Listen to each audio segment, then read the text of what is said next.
What's going on, American Dream? Yeah, we're talking about the history of buck breaking. Cause you know what it is. I think people think. What are you talking about?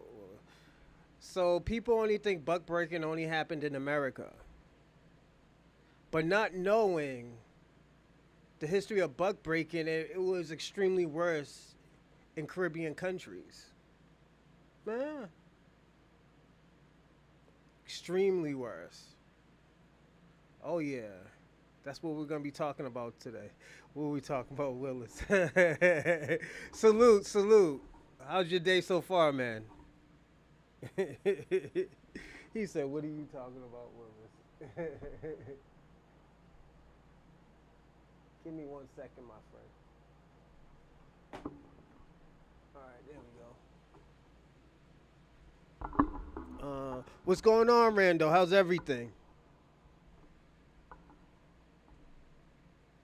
Salute.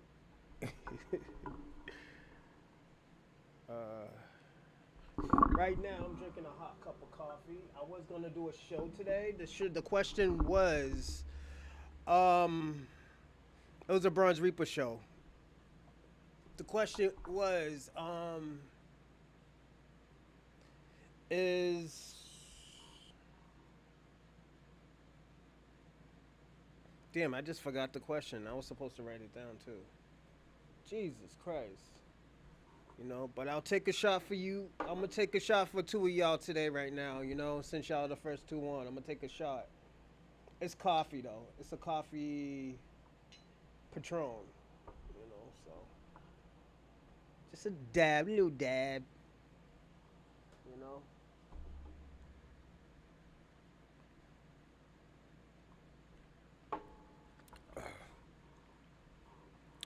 When I think of the question, we will talk about it.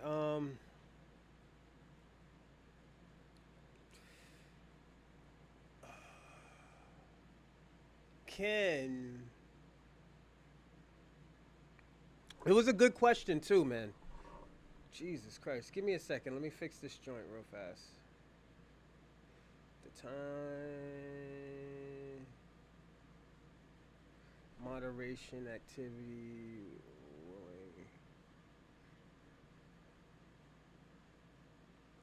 All right, let me take off the moderation. Yeah.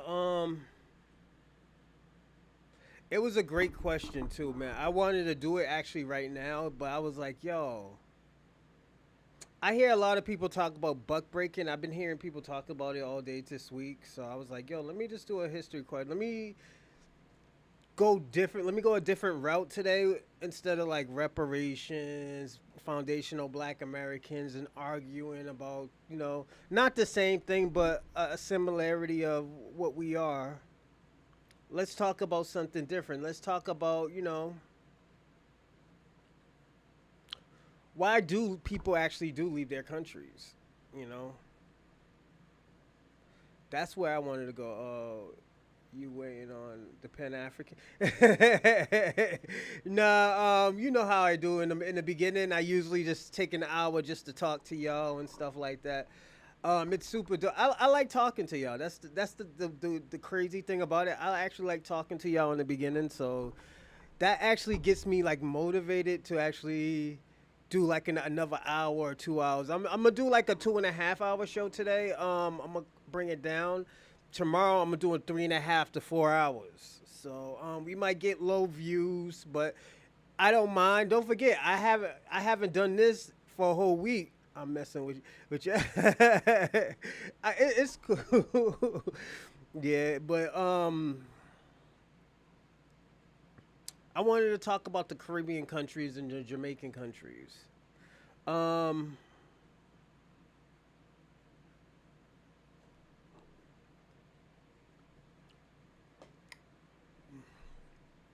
this is let me tell you. Actually, I'm gonna tell you the truth. How this topic actually really, really came up.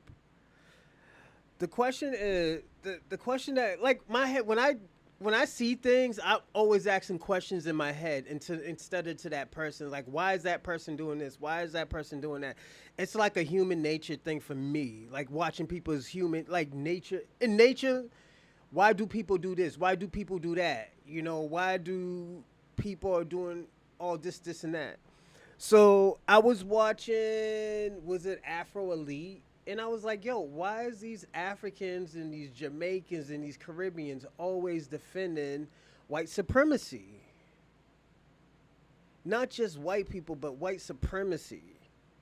I understand if he's defending white people for a normal cause, you know, but just defending white supremacy and their bigotry and their racism and all this craziness. Like, why do they do this?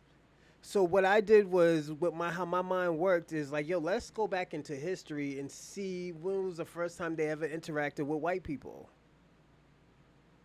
Like, let's personally really think about that. First time they ever interacted with white people was when they came over to their country, because those are the motherfuckers that brought them over. So once they brought them over, what did they do to these motherfuckers to make them act right? You know, like we had buck breaking in America, but we don't even like we don't even like certain white people. There has to be something about white people that we like about them. We can't just like him about the, well, he didn't do nothing to me. I just like him because, you know, he's somebody new. No, we investigate, see how this guy moves, how he talks. We don't just jump out and just be people's friends. We don't even do that with our own kind. We probably give a motherfucker a heads up, like, yo, what's going on? You in this party too? Yeah, I'm in this party too. You know, it's just, you know, black lingo. But I want to know, why do Caribbeans and even Jamaicans, personally Jamaicans, because they got a broader voice when it comes from Caribbeans. When you think of Caribbeans, you think of Jamaicans. You don't think of Trinidadian and Guyanese and if I said Trinidad, fucking St. Lucia, you don't think of these Caribbean people. You think of Jamaica. It's like when you think of the black diaspora, you think of black America. You don't think of Nigeria or all these other people, Ghana, Somalia. You don't think of those shits. You think of America, you know? I understand. I literally didn't mean every. Oh, no, no, I know what you mean, Rando. It's just, you know me, when I ramble on, and I just talk about everything. Um, but it fascinates me. Like, yo, you want to hear something crazy? Like, I work with mostly Africans. And, like, what I usually do, I honestly just play fucking stupid. I play stupid all for the whole 8 to 10 hours. And I let these motherfuckers actually really think that they're really smarter than me. The shit that comes out their fucking mouth and the way how they treat each other and the way how they treat white people, it blows my fucking mind. It's like, yo, they start showing their teeth. They run up there like they're a fucking dog. Hey, how you doing, miss? Yada, yada. Yo, it is crazy. I'm like, yo, what the fuck am I watching? Like, these motherfuckers run to the person and say, hey, how you doing? Yeah, nah, I don't do that, no. Like, the shit is crazy. It blows my fucking mind. I feel like I'm in fucking Get Out half the time. So I'm watching and stuff like that, and I'm on the borderline of fucking laughing at these people, you know. Then when some shit always happens, is oh, the black guy did it, you know. It was the nigga. It was that nigga over there. That nigga set me up. Like, yo, what the fuck? Bitch, I don't even say 2 words to you. Why the fuck would I need to set you up? Or nigga, why do I need to set you up? It's the white, yeah, it's the white man.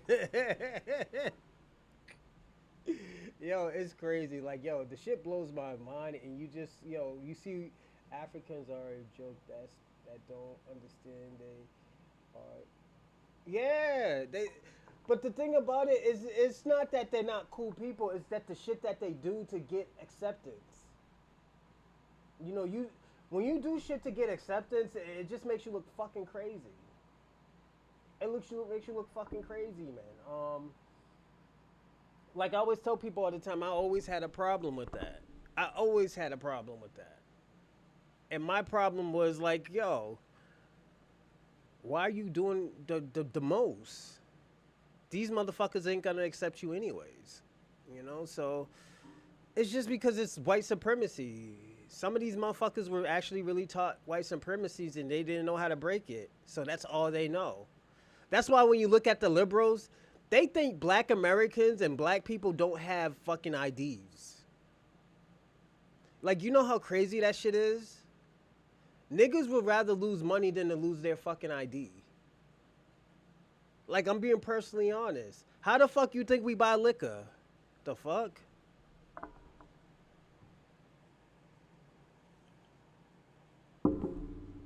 Like, how you think we buy fucking liquor? You think like, oh, yo, I'm 21 today. Yo, you could buy me, you could give me a bottle. No, nigga, you gotta bring an ID. How you think we go to the liquor store? You know? It's just,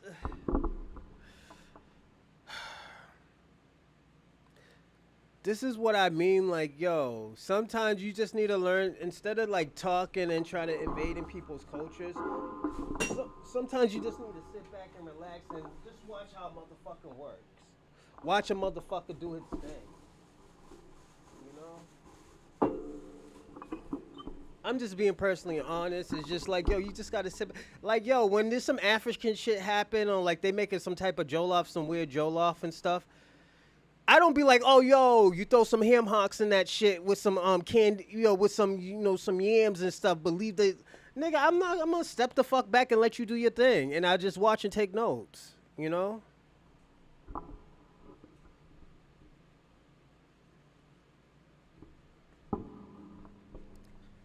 But it's just with other people's culture, and I'm gonna tell y'all. I'm gonna tell y'all, Africans and the Caribbeans, the best advice I'm gonna give you. If you don't know, just shut the fuck up and watch, or ask questions. Don't act like you know what the fuck you doing, cause you're gonna look fucking crazy. A lot of y'all do that, and I'm as a friend gonna tell you, don't do that shit. You look fucking crazy. You know. This is why niggas actually really think you eat bushmeat, my nigga. Well, most of y'all eat bushmeat. Cause of the weird shit that y'all do. Y'all act like y'all know what y'all doing and never did the shit ever in your life. You know?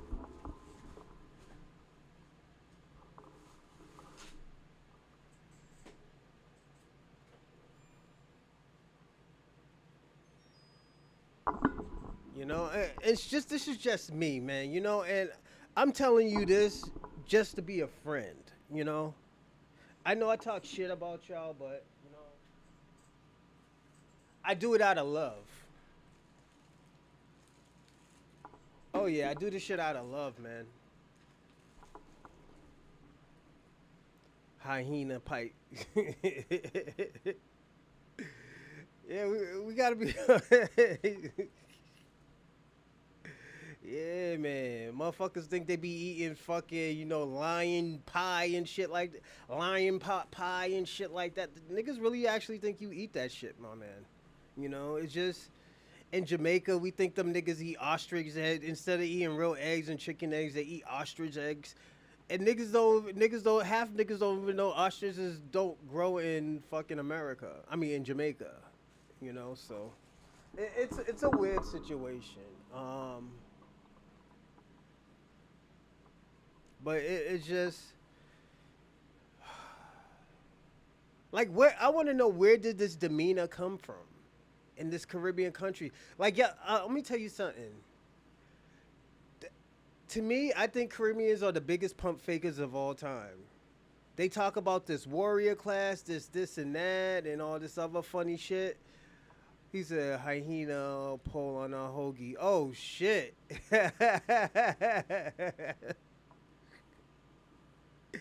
This was what niggas actually really think. Like niggas be joking and niggas be joking around. Niggas don't really take it serious. Like yo, niggas be eating weird shit over there in that country. I'm not gonna eat it. Then when you be like, oh yo, those niggas be eating fish, you be like, oh okay, cool, you know. Cause you gotta understand too, niggas stop fucking with the Afrocentric shit, aka Pan Africanism, like 5 or 6 years ago. Niggas don't really fuck with that shit, you know. And it's a headache. We'll talk about that shit more tomorrow. We're gonna talk next tomorrow. We're talking about the downfall of Pan-Africanism and fucking white nationalism. It's a big fall, man, you know? We got fucking Africans, Arabs, Mexicans, Cubans defending fucking white nationalism. Not white people. An Arab, a a nigga from Barbados, a Mexican, a fucking Cuban. Like, what the fuck is this world turned into? If it's the best time to get a fucking lap dog, it's right now, baby. These niggas is insane. These niggas is looking crazy out here. I'm being personally honest. These niggas look crazy out here. I have never seen. Yo, I would have never. Yo, if you would have asked me 15 years ago, would I ever see no shit like that ever in my life? I would say, yo, you must be smoking that good crack, that China white, that they turn into crack. That Ready Rock.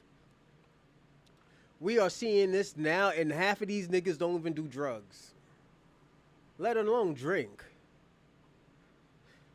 What the fuck is that saying? We gotta talk about the education of the United States. If we're developing these type of motherfuckers, you know, it's you got Myron Gaines who really thinks he's a white nationalist, like Nick Fuentes, that's a fucking half Mexican. The nigga one of the Proud Boys, that's a Cuban, like. What's the other nigga's name from Fresh and Fit? Walter Weeks. That niggas is just the biggest simp ever. Like, yo, it's.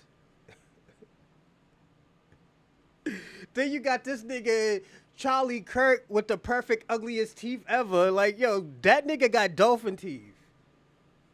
Nigga, if I had teeth like him, I would pull all my teeth out and get veneers. All jokes aside, I would take all them shits out. Those shits look crazy.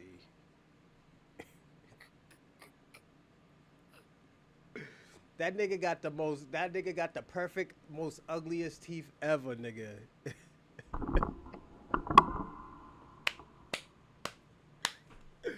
Oh my god. Have y'all niggas seen this nigga's teeth? Oh my, let me see if I can find fucking this nigga's teeth, bro. This shit is crazy. Oh my god.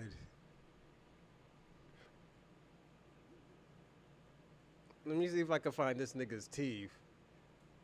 And it's not act like it ain't act like, oh nigga, you just, you looking at the nigga. Nah, the nigga got the most perfect ugliest teeth, nigga. Nigga, at one time I didn't even think those shits was real, nigga. But yeah, those shits is real, player. Look at this nigga's teeth.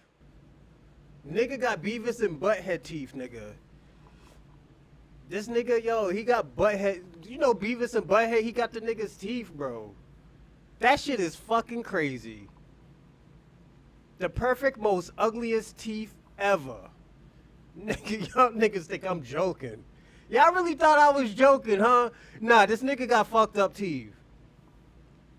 He got beautiful fucked up teeth, nigga. Like, yo, it's...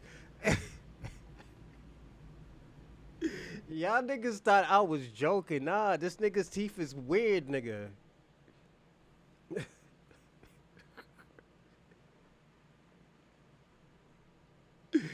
Yo, this nigga probably eat raw meat or some shit. Like, yo, we don't know, bro. And he might have a teeth defect or some type of shit.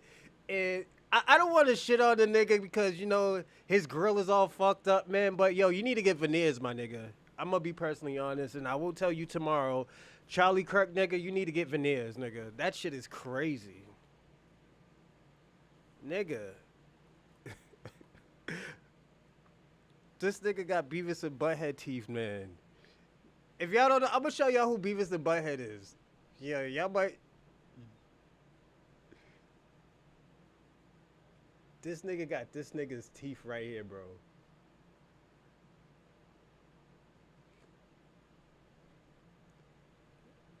Yo, and make yo, see yo. Let's see if I'm lying. Don't this nigga got this nigga's teeth right here?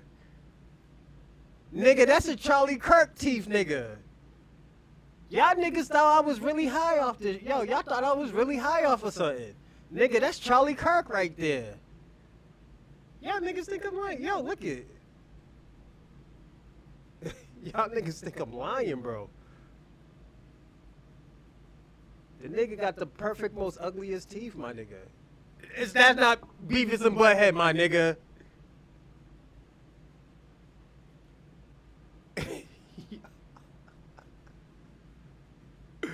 Hey, what's going on, Charlie? How you doing there? Sorry I couldn't answer your joint. I had a copy strike for a whole week. That's why I wasn't on last week. Yeah, the Barb sat me down, man. Yeah, they sat me down. Yes. Yeah, they sat me down there. But yeah, Charlie Kirk, man, like, yo, them niggas, yo, those are the biggest losers. White nationalists and fucking Pan-Africanists. You know? These people want to make everything white, and these people want to make everything fucking African. Like, you can't lose, nigga. It's like, yo, I mean, look, you can't, I'm sorry, you can't win. You can't win at all, man. It's a weird situation. And this is why I was like, yo, let me just switch it up today. Fake gums with real teeth. Yeah. Yo, he need to get veneers. Yo, Charlie Kirk needs to get veneers. Real talk. Yeah, he need to get them the Uso veneers. Yeah, the Usos have veneers, I think. Cause the shit that he got, them shits is crazy, nigga. Yeah, you got into they're a rough crew. Yeah. So I told him,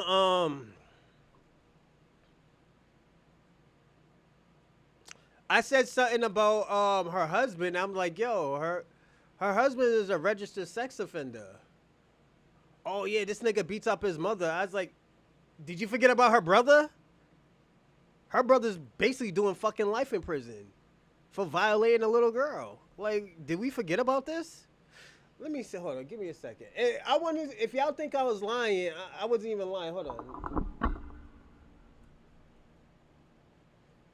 Like, this is why I always tell people all the time, I don't like fucking foreigners, like, defending us, you know? Is it this dude? Yeah, this nigga's doing life. His name is, like, Janelle or some shit like that. Hold on. Let me see. Is it this nigga? Yeah, this nigga's incarcerated right now. Nigga, 38 years old. He violated a 13-year-old girl. This nigga got 25 years of life. 20 years sentence next month. Yeah, this nigga, yeah. Oh, he's facing 25 years to life. Yeah, that nigga, yo, he violated a little girl, man.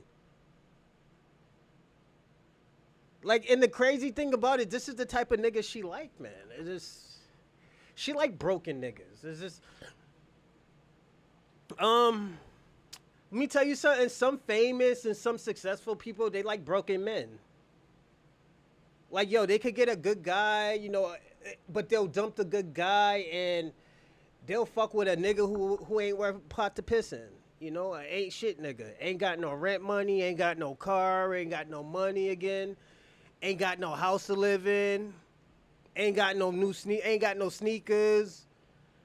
You got to get the nigga everything, you know? And some bitches like that shit, you know? And if you like, that's what you like, what you like. He stole his gums from a bigger facts, Rando. But it's just like, yo, you know, the niggas are broke. Her husband's a broken nigga. The nigga been in jail damn near his whole life. He violated a bitch. He signed the papers. He pleaded. He could have fought the case. Sometimes, I'm going to tell people all the time, we don't give a fuck how old he was. He was 16 probably. But sometimes you got to be a grown man and say, yo, you know what? I signed the papers. I got to wear the coat.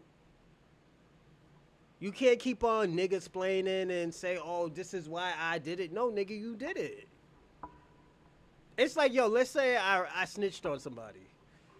I gotta wear that coat of what I did. You know, that's why I don't get myself in situations like that because I don't want to be on that type of I don't want to be on that type of time where I have to basically go to jail because I have morals and ethics. You know, if we're doing the same thing, you know, I'm gonna have to take the fall for it. I ain't gonna snitch on my mans, but it's just this is why I always tell people all the time, just try to get a fucking job. Stop trying to be gang members and all being down. Let me tell you something. You know what being down means? You're going to jail half the time. That shit doesn't make you a man because you go to jail and you don't snitch on nobody. What makes you a man is like, yo, saying no. Vitamin N. Vitamin N is like saying no to people. No, I'm not doing that shit. No, that shit is fucking stupid. I'm not doing that. Go fuck yourself, you know? Oh, also, to everybody, I have a great announcement. I have a new camera coming through, 4K. I was looking for 8K, but I don't think there's such thing as an 8K camera. There probably is. I gotta keep on looking, but I found a 4K for right now. But yeah, prison on the cemetery. I don't want to be in either right now. And let me tell you something. All these OG niggas, they did all that bullshit for us so we didn't have to do that and we could go get a fucking education. The OGs didn't tell us to do. You think the OGs was just giving us money just so we could like, yo, be in their gang and idolize them? No, they did that so we could get a fucking education. Well, my OGs did. Even though I still did dumb shit, but I was like, yo, let me stop before I get caught. I seen this nigga, yo, I went to go see one of these niggas. This nigga was crying. I'm like, oh, hell no, I'm not going to jail with this punk ass nigga. I was like, yo, this nigga might snitch on me and I might get more time than I deserve. Fuck that. I'm being personally honest. I seen one nigga, oh, I don't know if I could deal with this. I don't know if I can handle. Nigga, what are you saying? You saying, oh, I'm not saying, nigga, you saying something if you saying you don't think you could deal with it. A, you gonna fucking off yourself, or B, you telling on everybody. What are you saying? Your case didn't even start yet, nigga.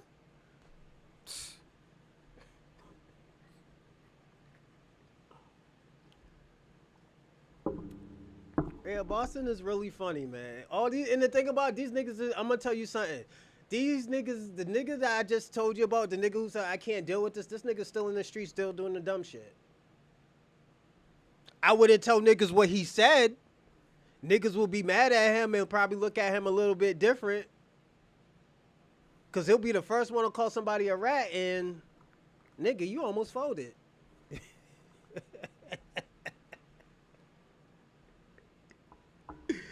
Oh my God.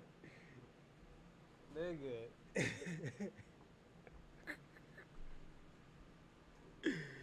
Yeah, niggas is crazy. Buck breaking never existed. And oh, you sure about that, Kwame?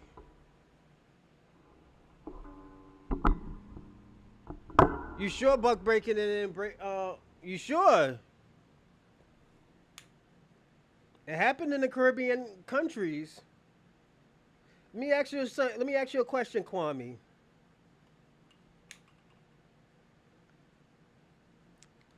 Why don't Jamaicans like boogery? And if you're a real Jamaican, you know what boogery is. Don't go and look it up.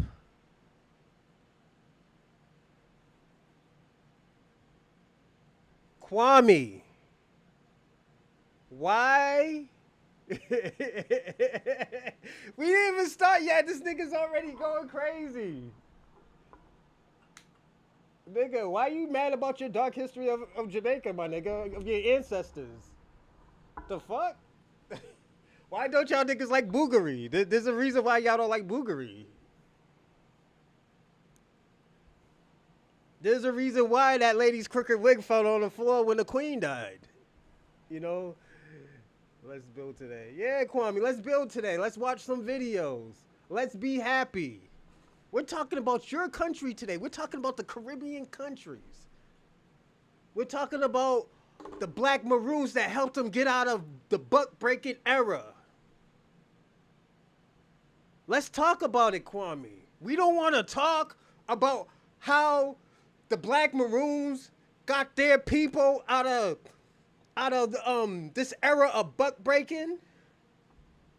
You don't want to talk about that, Kwame? We're telling the motherfucking Cinderella story, brother. We're finding out why these niggas don't like boogery.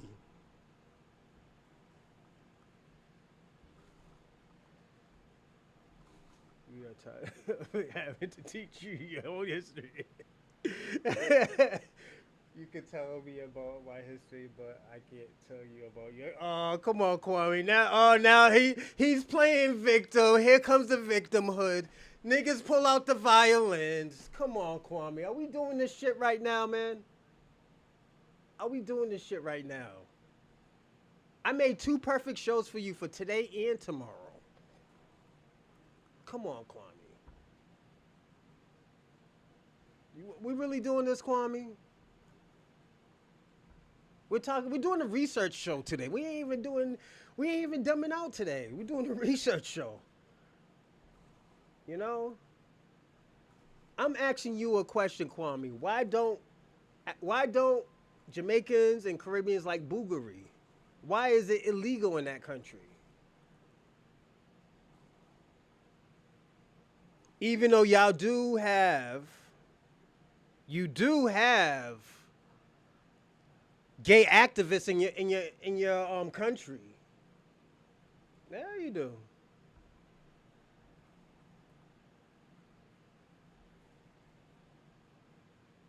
Kwame knows that. He talks about all the gay shit in America, but you have gay activists in Jamaica. The LGBTQIA, the first LGBTQIA was in Africa. Was in Jamaica. It was in the 1940s.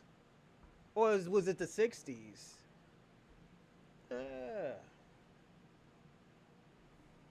Like, Kwame, we can't lie about this. We're doing a research show. We're telling a great fucking story how the Black Maroons went crazy and killed all the British and did this and that. And like, we're talking history, baby. Come on. This is how we treat the Jamaican culture, the Jamaican lineage. Come on, Kwame. We can't do that, man.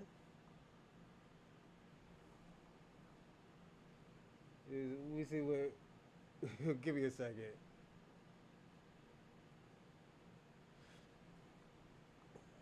The Nigerians at the top for buying up properties so they can get citizenship.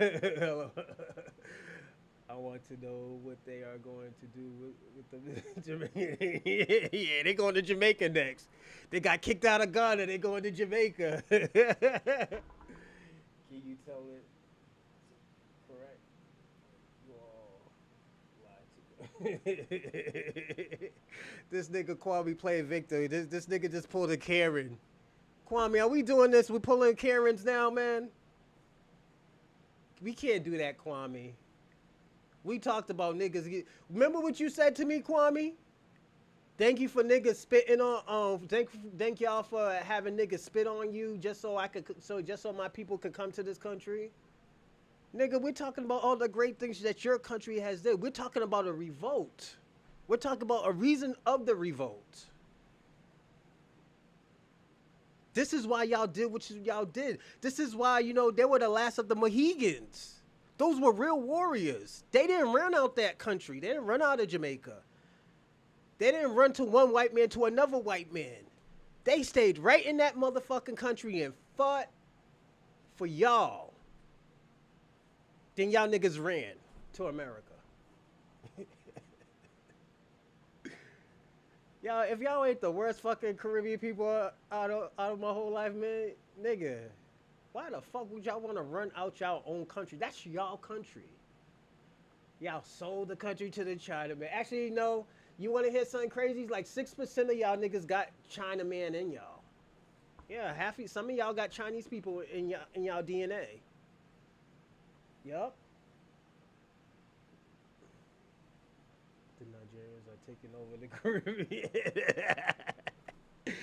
Go on, Charlie. Yo, troll that nigga out. Troll that nigga so far so he can leave. He ain't gonna.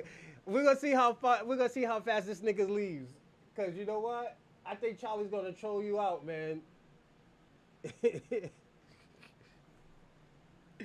I don't think Kwame's gonna last, man. But like, let's personally be honest, Kwame. Yeah, this is your history, man. We have bad history too. Remember, we were slaves. We were picking cotton. But y'all was getting fucked, nigga. That shit is crazy. I didn't know y'all was getting fucked like that. Yo, men was running orgy on y'all niggas. Yeah, them niggas was running orgies on your ancestors. That shit is crazy, bro. Them niggas were having butt parties with your ancestors, bro. That shit is crazy, Kwame. This is why y'all never really talk about buck breaking and boogery and shit. You know? I understand, man, because yeah, man. That shit is devastating. But the question is, this is why y'all had the black maroons. This is why them niggas had to come and save y'all niggas, you know? None of y'all niggas couldn't do it, you know? Y'all needed the help of the black maroons, man. If not, them niggas would still be fucking. You know what? If it wasn't for the black maroons, niggas will be having niggas will treat your country like like Jeff Epstein's island, nigga. Real talk. They will be treating your country like the Jeff Epstein Island, my nigga. Yo, we're gonna have a little bit of fun today, but we're doing a research show.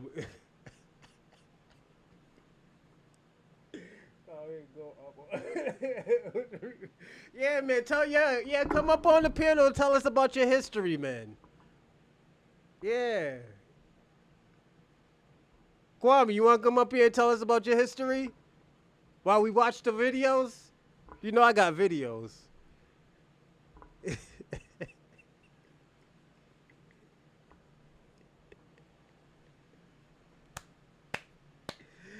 Oh my God.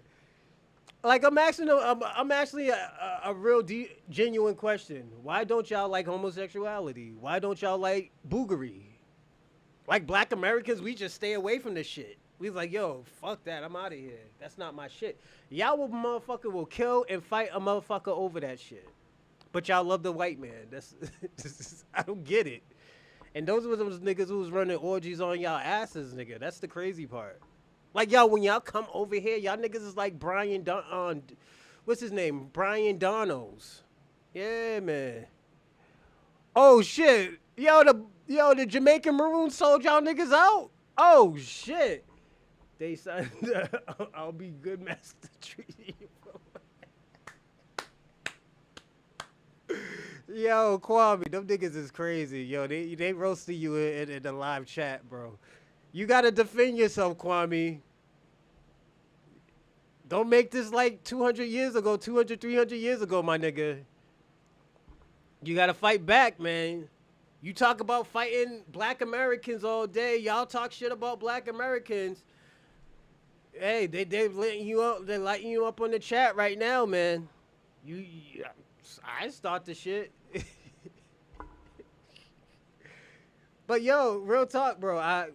You could come up here and tell me your history before I start the video. We would want to hear your history. You're Jamaican. You know your history, bro. Come on, brother. Tell me your history. I'm being genuine. This nigga Kwame's scared, man. Come on, Kwame. Come on, rude boy. I don't know why Kwame acting like this, man.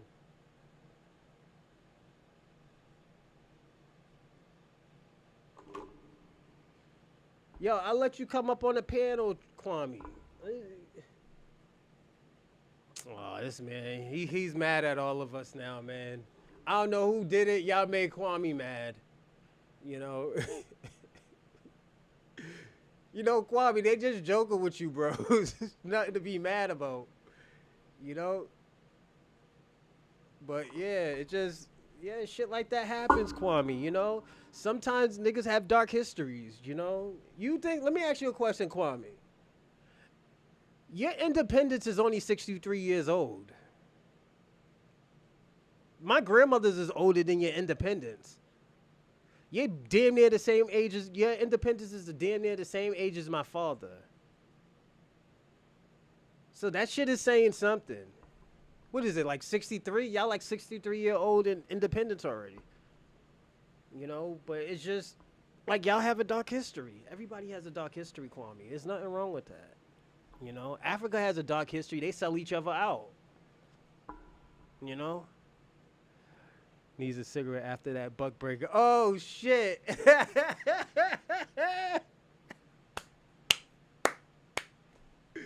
Oh, my God.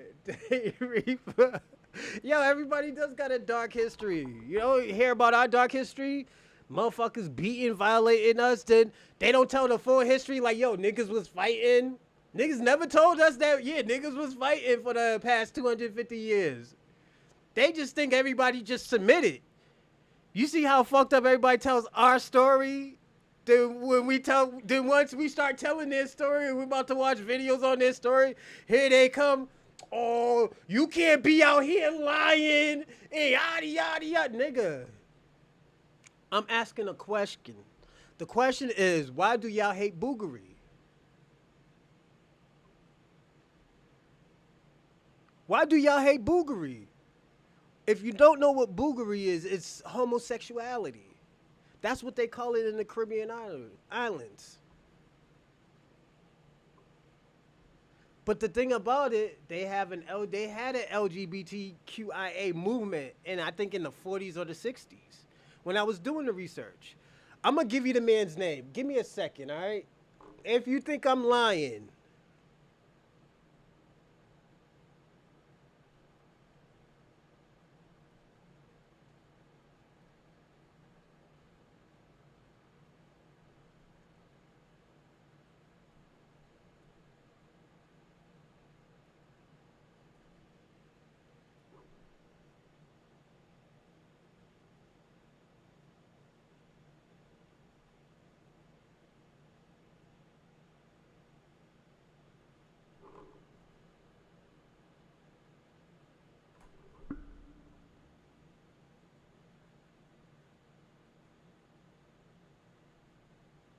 his name was Lawrence Chang,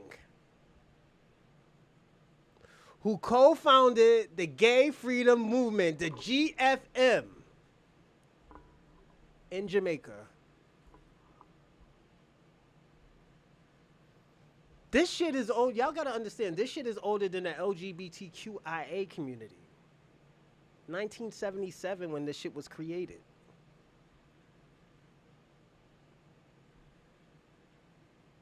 This is the organized. I'm about to show y'all right now. I'm about to read it and I'm gonna show y'all. The first publicly recognized LGBTQ activist in Jamaica was likely Lawrence Chang, who co-founded the Gay Freedom Movement, GFM, in 1977. This organization was one of the first of its kind in Jamaica and Caribbean, aiming to represent the gay community and combat prejudice.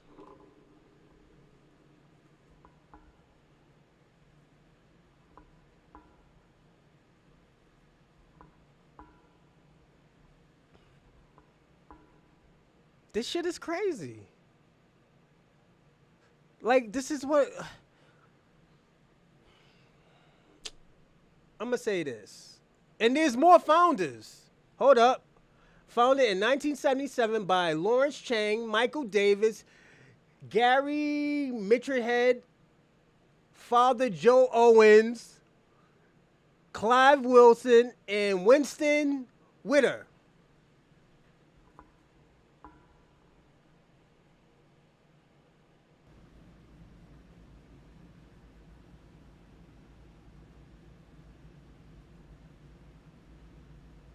Right there. 1977. The LGBTQIA just came out not even 10 years ago. Not even 10 years ago.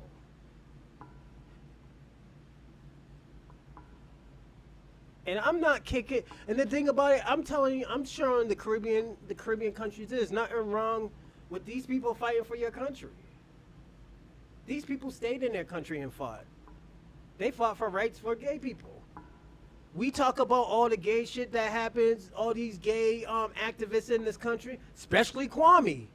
He always throws that guy up in here, and he has a whole fucking football team of gay activists.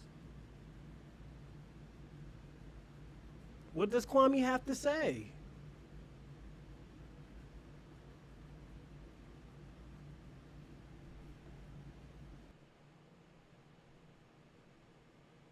Like, y'all gotta understand, there's nothing wrong.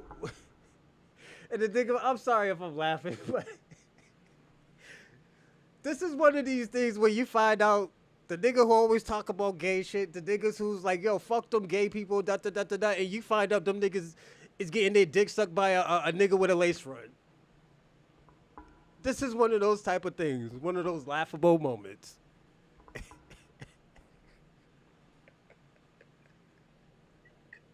Yeah.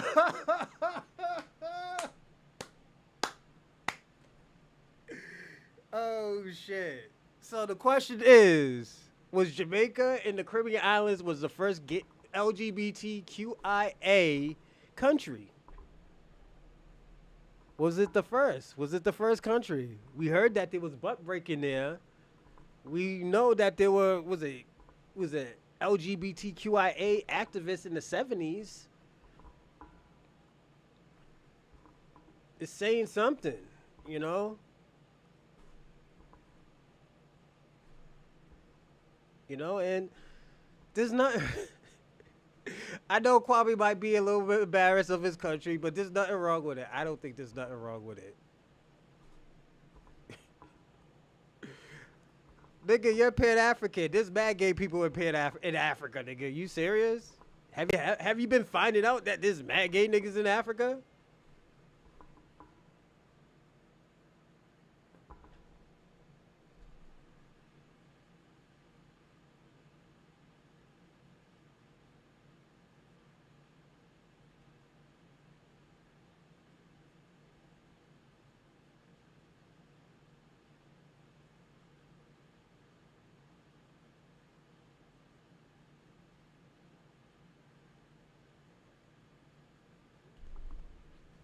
Like you got to look at shit like that, man. You know, I don't.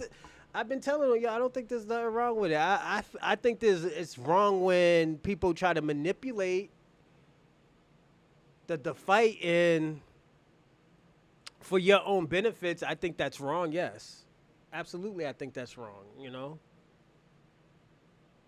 Uh,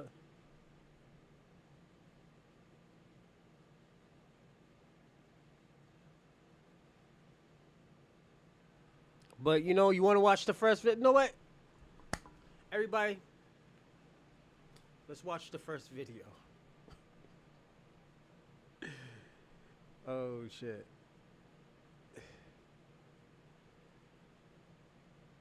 Nah, let's not watch this one.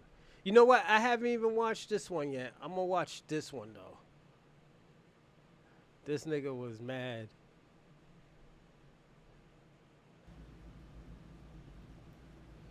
I can't believe this nigga was really mad. And all this men Manipulation and controlling the people. you had a ship full of African men, women, and children who were at the mercy of the captain and all the sailors on that crew. And those men could have sex with anybody they wanted to. The women, the children, and the men. You had to see 3 months tied down with these white men. There ain't no women there for the most part. When they start bringing women, they weren't even bringing women. They were bringing girls between the ages of 6 and 15 and raping them all. But they also were raping the men. Oh, Same shit. things are happening on the plantation to demasculinize the black man. control the slave population, is to rape a father in front of his sons, or to take the biggest, baddest black man on the plantation and do something horrible to him, to completely humiliate and emasculate him so that people won't respect him anymore. And that still happens to this day. In the Caribbean, they had seasoning plantations, which were plantations used. Wait a minute. Is that Kwame's boy? Hold up. Is that Kwame's boy? So that people won't respect him anymore. And that still happens. Yo, Kwame, your boy's telling your history. He's telling your story. To this day. In the Caribbean, they had seasoning plantations, which were plantations used to break the slaves. And one plantation, or one place that had a lot of seasoning plantations, was Jamaica. And people have to wonder, what were they doing? Hold up. What did this nigga just say? Hold up. And they had seasoning plantations, which Seasoning were plantations. plantations used to break the slaves. And one plantation, or one place that had a lot of seasoning plantations, was Jamaica. Nah, I can't be. And people have to wonder, what were they doing on these seasoning plantations that was worse than what was happening on the regular plantations?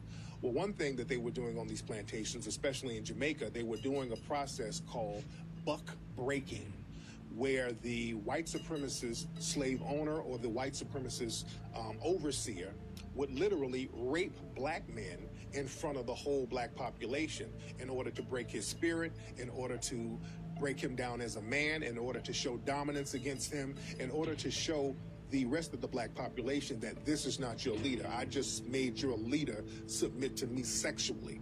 And this happened a lot in Jamaica. This is why homosexuality is so looked down upon in Jamaican culture today. And it was a way primarily.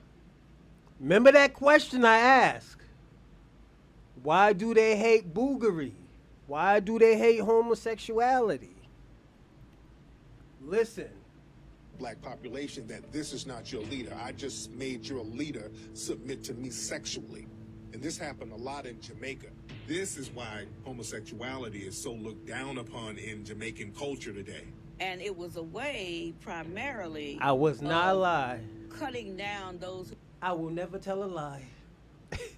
I will never tell a lie. who would rebel. In other words, it was a matter of power and control and domination. And they would call it buck busting, but it was really butt busting. Slavery continued until 1865 for about 2 generations, right? So how do you reconcile that? You can no longer bring in Africans, but you still have the business of slavery. So they still needed Africans to do the work down south, especially after the cotton gin was invented. So you had the creation of breeding farms. 2 of the largest slave breeding farms in the United States were on the eastern shore of Maryland and right outside of Richmond, Virginia. They literally bred black people like cattle. They would have a strong black man have sex with a healthy black woman. That woman could be his mother, his sister, his aunt, his cousin. It didn't matter, because the end product was produce a child that I can sell, bodies that I can sell and ship down to Mississippi, Alabama, Georgia, South Carolina, North Carolina. It was a business. We had breeding farms in the United States that would put one person from one plantation against another. We even had a system where if you were a breeder, male on one plantation, and a female on another plantation, or even on the same plantation, even if you were mother and son, they would mate you. And so I tell a lot of my patients and a lot of my friends, you got to stop using the MF word, because that was a description of what actually happened when the paper bag would go over the head to put one breeder against another when they were related. Jesus Christ. All right, while we're waiting on Billy Mars, let's get halal. Do I ever tell a lie? Now, Kwame, was I lying?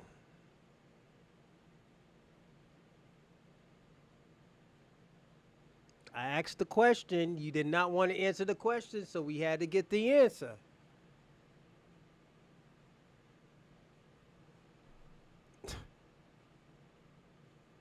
What's going on, Jeff?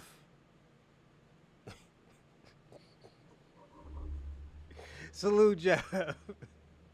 Your boy Kwame just ran off on us, man. I don't even know where this man at now. Still at work. Got 15 more minutes. Oh, okay. Have a good day, man. Yo, yeah, I'll be on when you get out. Oh, man. Yeah, Kwame's kind of mad at us right now. Again. He got mad at us with the CIA thing. Now he's mad at us about the history of Jamaica, buck breaking of Jamaica. It was a seasonal country, man. The question is, was it an LGBTQIA country first before, the black maroons helped them out, then sold them out after,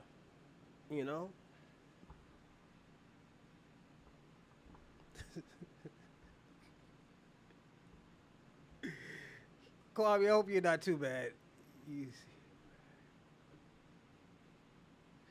Yeah, that nigga's about to lose his school. I knew that nigga. That nigga. That nigga's a failure just like fucking Marcus Garvey. He's a scammer just like Marcus Garvey. He wanted to follow the nigga's footsteps. He really is right now. Marcus Garvey had a boat. Talk about we going to Africa. Nigga never stepped a foot in Africa. This nigga talk about we building a school. Never built a fucking school. Pan-Africanism is just broken promises. If anybody who's a Pan-Africanist, I feel sorry for you. I feel bad for y'all niggas, because y'all deserve better. I'm going to be personally honest, nigga. Y'all Pan-African niggas deserve better.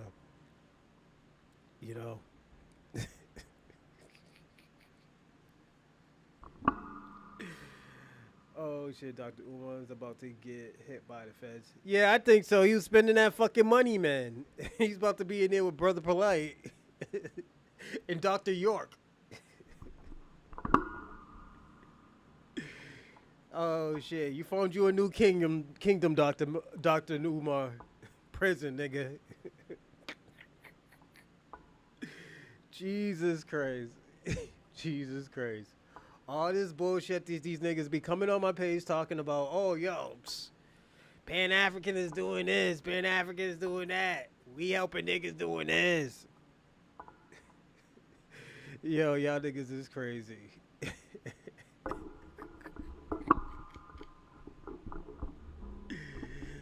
Now we worried about Jamaica. The question that I had, again, why do Jamaica hates homosexuality? Like, there's nothing wrong. Like, yo, we had buck breaking in America. You just heard this. We had breeding farms in Jamaica, in America. Breeding farms in America.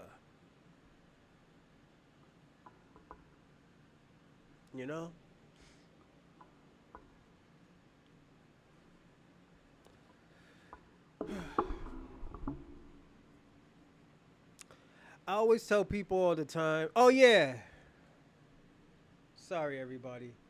Like and subscribe and comment in the live chat, definitely. And also hit that like button. It helps with the algorithm as well. And also share, please. I appreciate it if you could. If you can't, it's cool. And I'm going to put my super chat and my Venmo down. Whatever's easier. And I'm going to put my Cash App as well. Whatever's easier for you to send in your donations, definitely you can, just give me a second, everyone. Before I forget. Bug. Jamaica's had bug. That's why. Thanks, Jeff. Yeah, we figured it out. Kwame called us a liar and said they didn't have it. Now he hates us. Oh, shit. And, you know what the funniest part about it is? This is just, I laugh a little bit about it. Tariq Nasheed had to tell him his own history.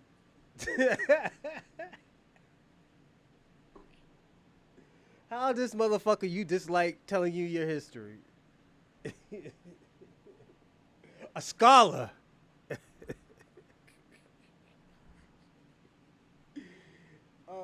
shit. I'm making cryptos when I got heavy dough. I got you. Oh no, take your time, man. If you have it, you have it. I'm not gonna, stress you on it. Hopefully, I'm trying to look for sponsors. That would be super dope, but that's gonna take a little bit of while. That's gonna take a little while, but at least I'm doing what I like. So, you know, yeah, just take your time, man. Oh, y'all take your time. When y'all have it, you have it. Bless your man when you got it. Um, but I do want to say this. Kwame, there's nothing wrong with your history. It's just this is the type of shit that's happened. You are correct. Let me tell you what the real Jamaicans in Jamaica are doing. They are correcting the wrongs that are happening in their country. So they're not gonna have history repeats itself. That's why they're so strong on that. We're gonna watch this other one right here. This nice lady. I think she's Jamaican. She's a little pretty Jamaican girl too. A little heavy set. More pushing for the country. Family, we have to talk. Let's talk. Blessed love family, we have to talk. Let's talk about this. So, I see a lot of our people acting as if your head is still buried in the sand. A lot of our people are still behaving as though you don't know our past. And for us to understand where we are today and where we are going, we have to know where we're coming from. And I will forever come out here and sound my sound because some of you need to wake up. Some of you need to open up your eyes and open up your brain. Some of you need to go and find the information. Some of you sit down and you think that is already done out here. You think that what you see in front of your eyes is just so. I talk about so many issues on this channel, and I don't come out here and just talk because I just want to talk. I am talking for the betterment of you. And I'm also talking for the betterment of humanity on a whole. I want you to get an understanding, and I also want you start watching to it, though. understand Thank you. our past so that you can understand where we are today, and you can also understand where we need to be. Let's talk about the subject matter, which is buck breaking. And the correct word for it is really butt breaking. So this process called buck breaking or butt breaking, they're on the plantations in Jamaica. Our men were demasculated. Massa beat them into submission. Massa on the plantations, yes, master. He would beat our men into submission, beat them until they bled, beat them until they said no more, okay, they gave in. And then what would Massa do? Massa would take his clothes off and he would have his way with that man. His sons or his offsprings would take front row to see the humiliation, the breakdown, and the demasculation of his father, as well as his wife. That would happen on the plantations. Massa would put the man to slump over on a piece of tree bark. Oof. And that's what Massa would do. Massa would also call in other slave masters from other plantations to come and join in and have their way with our ancestors, with our men there. Remember what I said? I said, Kwame, them niggas was doing that shit to your ancestors. They was having a butt party with your ancestors. I have never seen this video right here. But Mama's telling the truth, and she's Jamaican. She's Jamaican.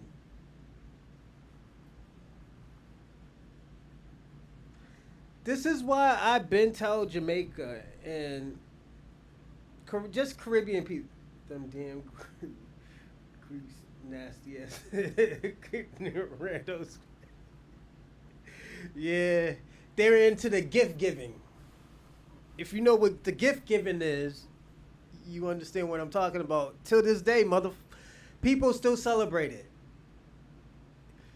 What we call Christmas is gift giving. Yes. It was called gift giving. It was a pagan holiday where the royal people used to drink, have party, and fuck each other. Sometimes men on men, women on women, passing around their wives. Yeah. It used to get like that. Yeah, pitching and catching both. This is the type of shit, man. This is the type right here. Look at that man. That man's smiling. He's about to get his freak on. Goddamn. On the plantations. And that was a very awful, can you imagine? That was a very awful, a gruesome process. Facts. A very, stripping that man completely of his manhood. Mm-hmm. That is not our way. That is not in us. That is not the way in which we do things. That way was brought onto us. It was forced onto us. We were beaten into submission by our slave masters. I want you to go back and go look. I'm not telling you to look at history. Go and look at your story. Look at our story. Get the education and get in the know. Family, on the plantations, in particular, on the breaking plantations in Jamaica, because Jamaica was used as a breaking ground for slaves. So for those of you who don't know and keep talking about how we people them are rebel and we are this and we are that and how we this and how we cantankerous and how we bad and how... Listen. Did you hear what this Jamaican lady just said? I don't think y'all caught what she said. Listen to what she said. Those of you who don't know and keep talking about how we people them are rebel and we are this and we are that and how we this and how we cantankerous and how we are in and get in the know. Family, on the plantations, in particular, on the breaking plantations in Jamaica, because Jamaica was used as a breaking ground for slaves. Damn, so for those, right there. This is what they use Jamaica for. This is why I asked you, was Jamaica the first LGBTQIA community?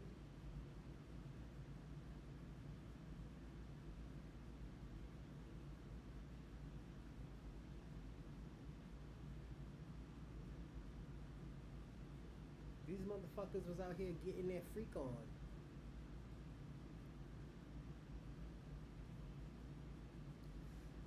Now, sometimes you gotta ask this question. Why do they got so much animosity towards black Americans?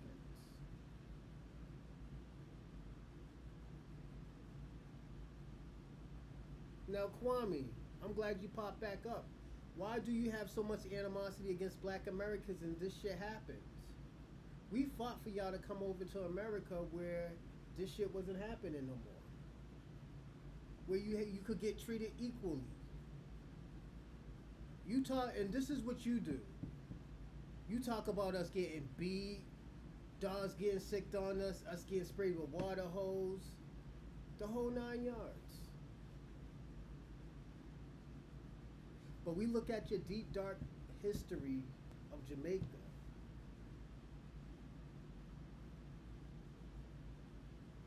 It's not pretty. It is disgusting. What these people did to your ancestors is fucking disgusting. No, you do. It's alright. You do. You don't have to admit it, but we know you do. But what they did to your ancestors is fucking disgusting. What this lady said, they passed your ancestors around and fucked her. They used your country as a buck-breaking headquarters.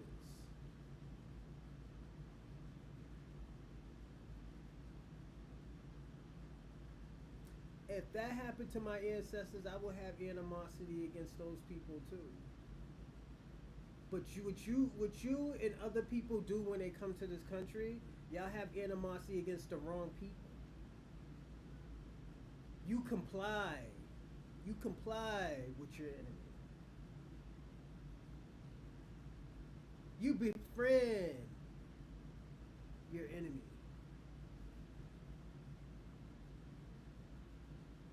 And this is real shit I'm talking about.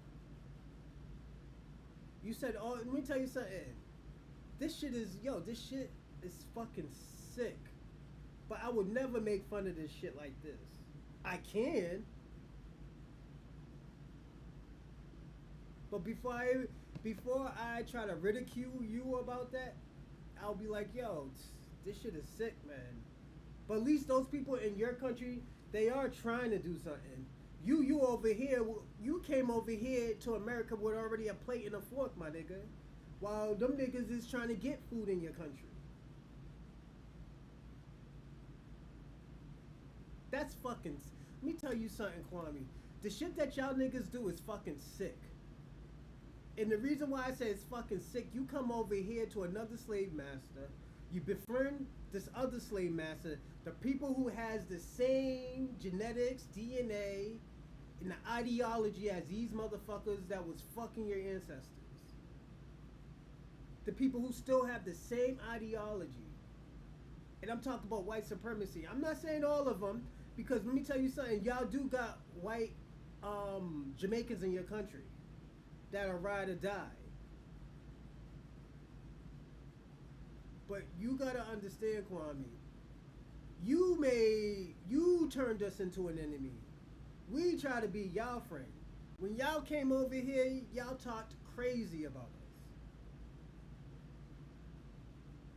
Y'all talked crazy about us. Even to this day, you try to lie on our history. Then you wonder why that, we don't want to fuck with y'all.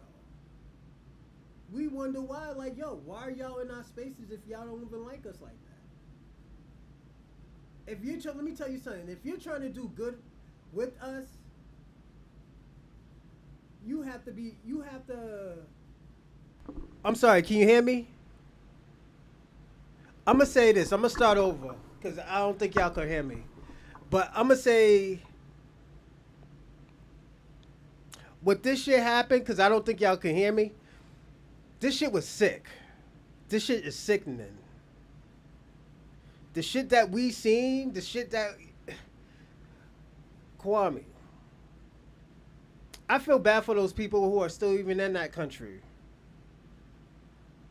And the reason why, because they have no chance of getting out. Your people, y'all had a way to get out, and y'all didn't look back once. To me, I will always call that sickening and crazy, because you left your own family, people who fought with you.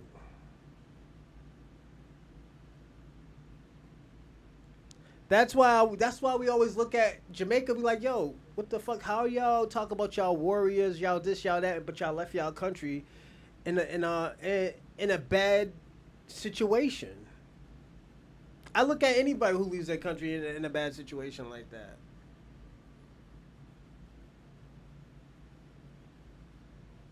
And especially you come over here or you go to England. It's just, to me, it's weird. Like, I know, let me see, bug break-in never existed in Jamaica. Kwame, this lady is telling you, listen what this lady says. She's Jamaican. Listen what she says. Family, on the plantations, in particular, on the breaking plantations in Jamaica, because Jamaica was used as a breaking ground for slaves. Thank you. So for those of you... What did she just say, Kwame? Kwame, listen. Family, on the plantations, in particular, on the breaking plantations in Jamaica, because Jamaica was used as a breaking ground for slaves. So for those of you who don't... Now, who's the liar? Is she lying? She's Jamaican. You talk about a white country, but y'all fought to come over here to this country. Y'all fought y'all government to come to this country. King Charles owned your country. King Charles owns your country. Is Jamaica a white country? You can't do anything without the certification of King Charles. We could talk about a white country because Jamaica is a white country.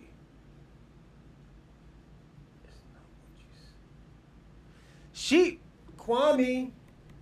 Family on the plantations, in particular, on the breaking plantations in Jamaica, because Jamaica was used as a breaking ground for slaves. So for those of you who don't want to keep talking about how we people are rebel and we are this and we are that and how we this and how we cantankerous and how we bad and how... Listen, the biggest and the baddest of slaves were placed on the plantations in Jamaica. And I don't want nobody come here on my channel and come tell me, say, oh, you're talking about slavery that's been long gone. No. Whatever happened in the past is what shapes you for the future. We are... This is why y'all don't like homosexuality. Kwame. You're mad because this is... Kwame, let me tell you what you're doing. What you're doing, we're talking about Jamaica, and every time we're telling you, like, yo, this is what's happening in Jamaica. Well, Trump is your president. Like, come on, my nigga. Stay on topic. Stay on topic, player. You can't even stay on topic. We're talking about buck breaking in Jamaica. You keep on going back to Tariq Nasheed, America. My nigga, you act like you on coke or something. Nigga, you can't even stay focused, man. Let me tell you something, Kwame. I'm just staying. You're not staying facts. Buck breaking was your homeland. They were using, let me tell you something, Kwame. British, they were using your country like Jeff Epstein Island. They were fucking all y'all niggas. They were even sending slaves from America to your country to buck break them, nigga.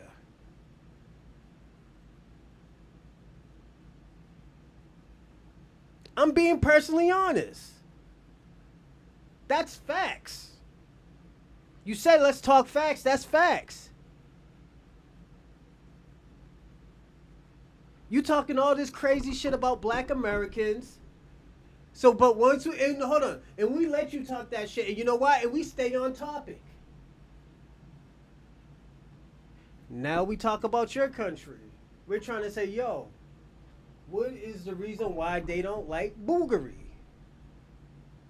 Why are they so compliant to the white supremacists? Not white people, but white supremacy.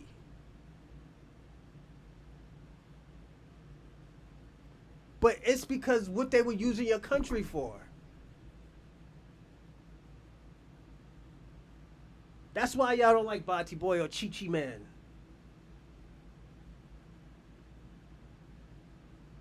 Let's personally be honest.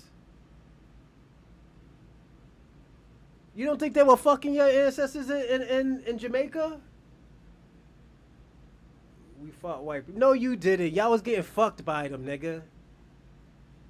Look at this picture, man. This nigga's about to pull out his willy on you, man. They got pictures of what they was doing to your ancestors, man. What are you talking about? They got this nigga strapped up to a fucking bark of a tree. What we doing, Kwame? We can't sit here and lie, man. We had buck breaking in America, but not like this, man. Not like this.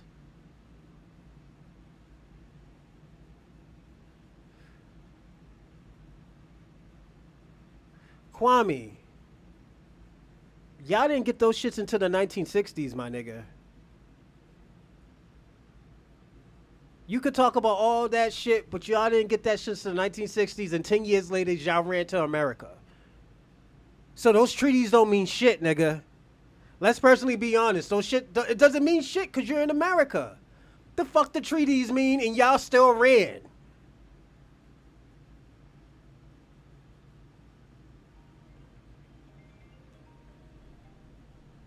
We deny sharecropper. Yeah, but y'all didn't deny getting fucked in the ass. I'm gonna tell you that, Kwame. Y'all niggas was running, trains on y'all hoes, nigga. Them niggas was fucking everybody. The fuck you talking about? We're gonna finish this video. I'll be right back, alright?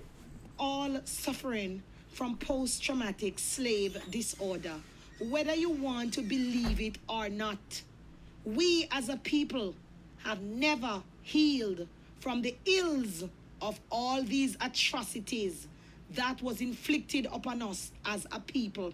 And you can come here and say this happened years ago, so it was not you that it was inflicted upon. Well, look here. It happened to our ancestors, and there's something that's called transgenerational slave syndrome and transgenerational slave disorder. So these things have been transferred. It came down from our ancestors, from your grandmother to your mother. And then it came all the way down in the family line to you. So don't make nobody tell you nothing. A lot of things that we do to our children, our parents did it to us. And if you talk to your parents, they'll tell you that their parents did it to them. And their parents told them that their parents did it to them. So let's revisit the plantation. We have men who were considered to be breeders. So our strong, healthy men were put to breed with even their own mothers. Yes. See this, Kwame? Used to talk about black Americans doing, with the breeding farms, being violated. Now we're looking at your history.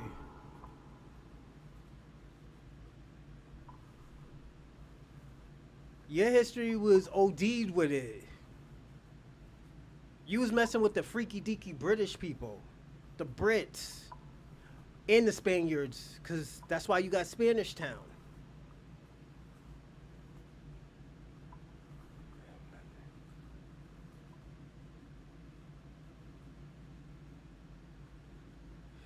Was it the white man could break that tree?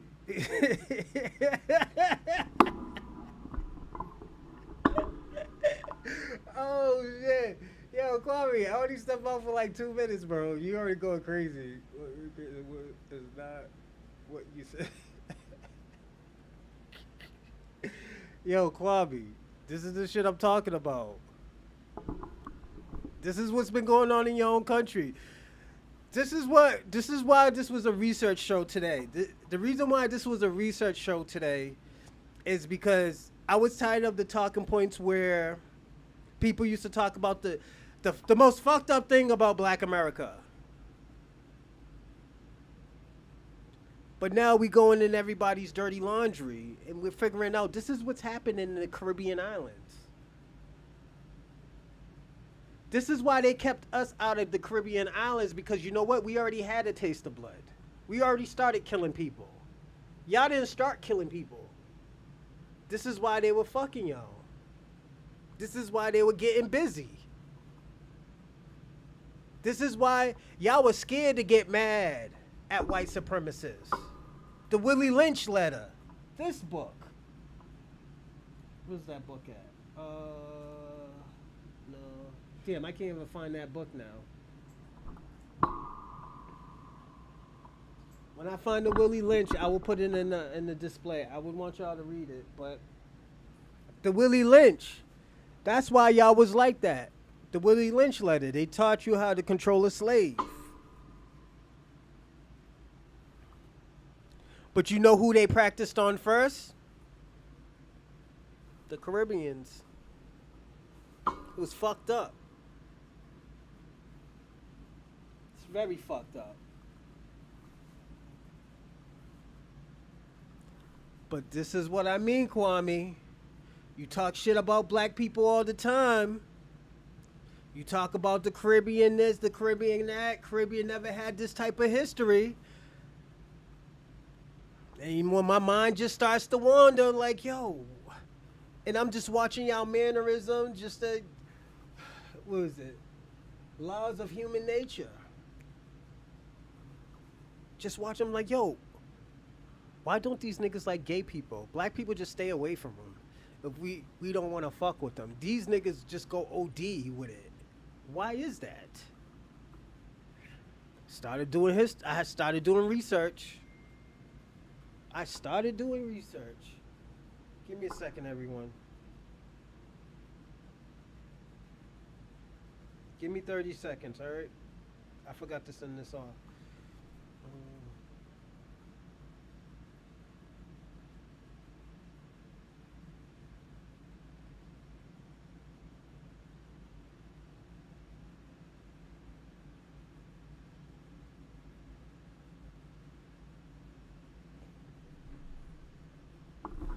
Like, and I'm gonna say this, Kwame.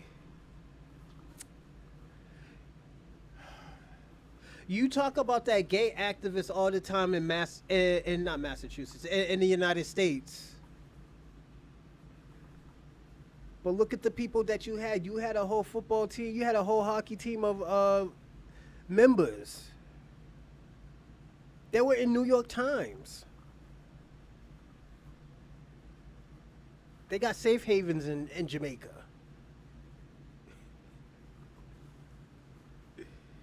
I know you don't like to hear that because you're a proud Jamaican, and I understand that, but this is your history. Sometimes our history is not what we want it to be. It's just what it is.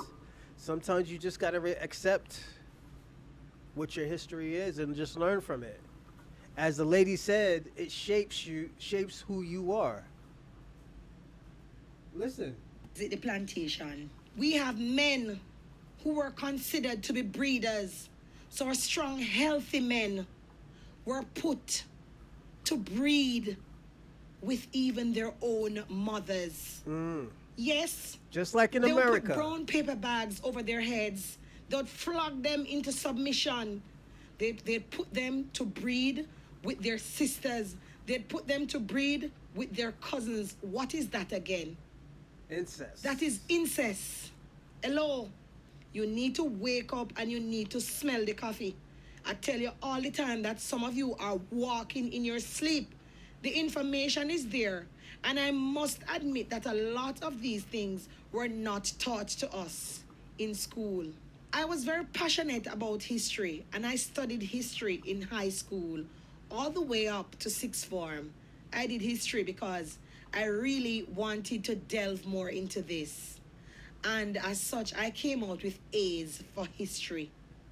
And I never let go of history, in particular.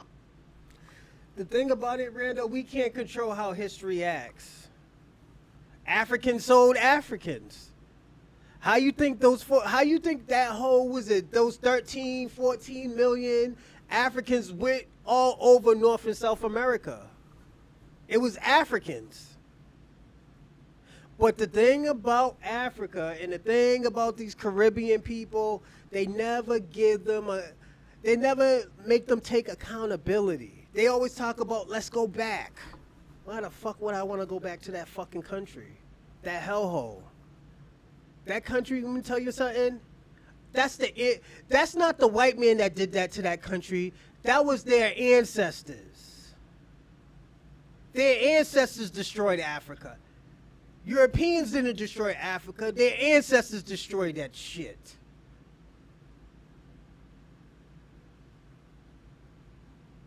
When their ancestors seen what they did to those 14 million Africans and sent them all over, North and South America, their country deserved to be destroyed. Nobody never took accountability of it. We already know the Europeans ain't gonna take accountability for it. But our own people that we call our brothers and sisters and not taking responsibility for it either. To this day, they still doing the same old fucking tricks. Oh yeah, come back over here. Bring your money.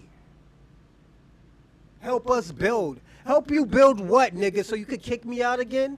Eat a dick, nigga.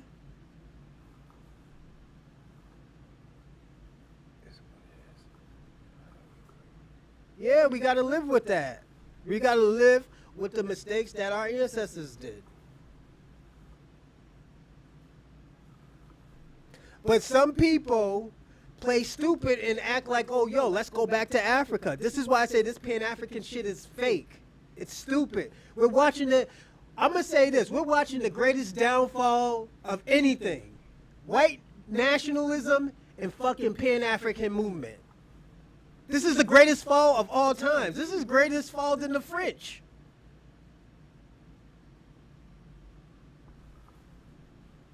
This is the greatest downfall.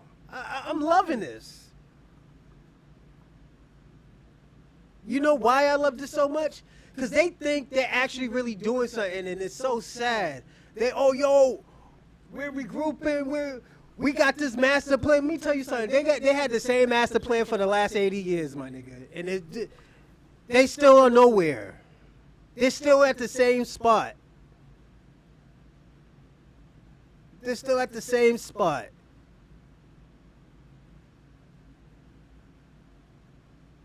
Not knowing that everybody already know their game plan. That's why that shit doesn't work.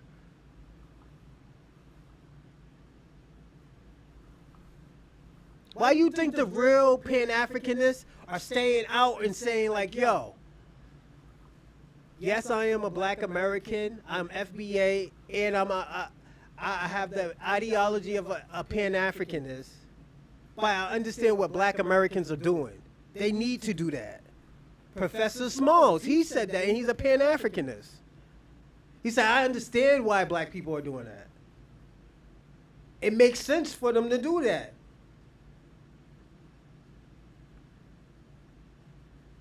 Every time we try to get something, here go y'all niggas, y'all Pan-Africans, y'all immigrants, on the other side, and not by our side. Why the fuck would we want to help you? Why the fuck do we even care what y'all niggas do? This is why we tell y'all niggas, just do y'all thing. We ain't gonna be mad, just do y'all thing. Let me tell you something. We're not even mad at you all the fucked up shit that y'all have done to us. All that fucked up shit that y'all Pan-Africans, y'all immigrants done to us. We're not even mad. We just don't want to fuck with y'all no more. But we're not gonna let y'all tell our history. We're not gonna let y'all tell our story. Step on our feet and shit. Yeah. Facts. Niggas is tired of that.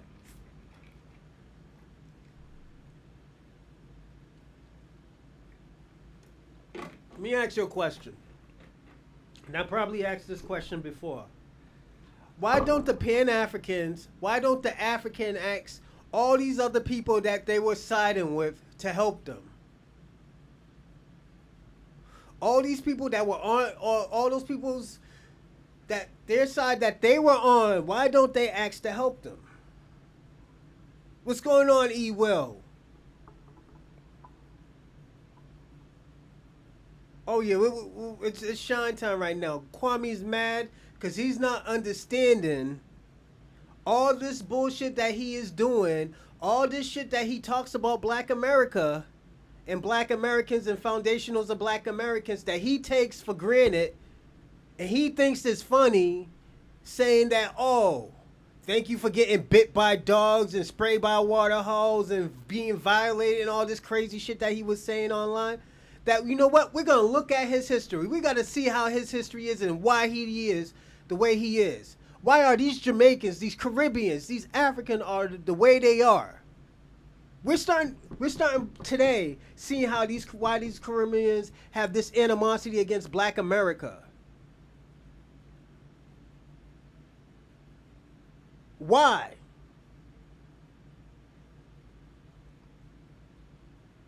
Let me tell you something, and this is why I'm gonna say it's animosity. For the past 3 to 4 months, Kwame always talk about Black Americans begging for reparations. 3 to 4 weeks ago, we just found out the African Union is fighting for reparations now. You know what he says? I'm bigging up African Union for fighting for reparations rights. But he didn't say them niggas were begging. He didn't say these niggas is crying for reparations and pleading for reparations. He has an animosity against us. And I think it's a jealousy thing. He's jealous that they don't have a history like us. He's jealous that I got blocked on channel by Somalian for telling him he got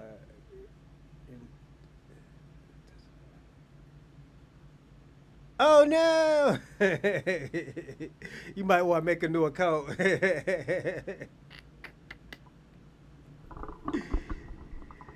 Shout out to Rando. Shout out to Ewell.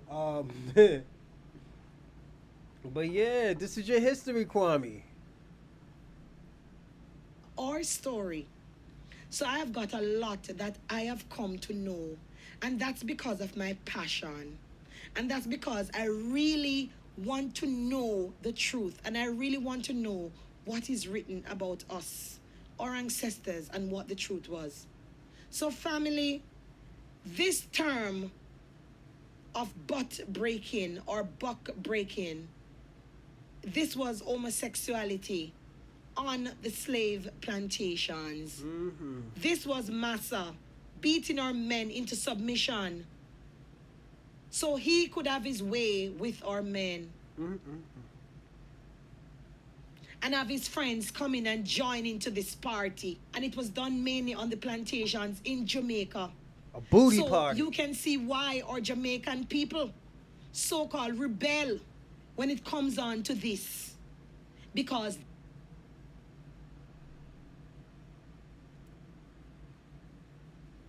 Kwame, they were having a booty party with your ancestors, man. How the fuck you ain't mad at the white supremacists? They were having an orgy with your ancestors. No, hold up. They were having an orgy with your ancestors' butthole, my man. Look at them little kids looking at their father. Look at that shit. That gotta be tough, man.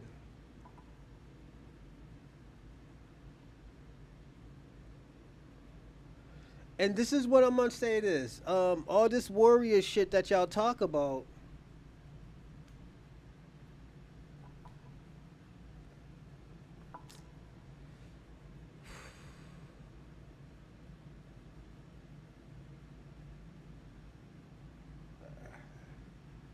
Why all this? Yeah, what's up with the pink toes? Why don't you have the beef with them? That's what I'm talking about, Kwame. This might be this is gonna be hard to watch, man. they paid the ultimate price. Yes? Don't let anybody call you a MF. That is Never. a mother effer. Don't Yep. let anybody call you that name. Because we are calling names onto ourselves. And I keep telling you that there's power in words. It's word sound power. Whatever you say can cause a person to be deflated. And whatever you say can cause a person to be elevated. So when you call a person an MF, you're basically saying to him that is what you're doing to your mother. Listen, elevate your minds, get in the know, and stop walking around as if you don't know. This is a Pan-African Kwame. That red, yellow, and green, that's Pan-African colors.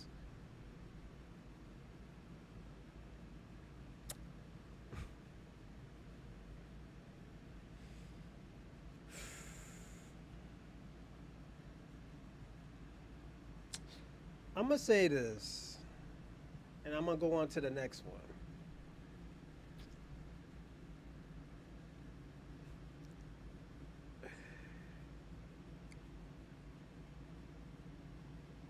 Sometimes, and I'm just looking. I'm looking from the outside. Me, I have sympathy for immigrants and how they got here, but it does not add up, or it does not make sense how they treat Black Americans when it comes to America.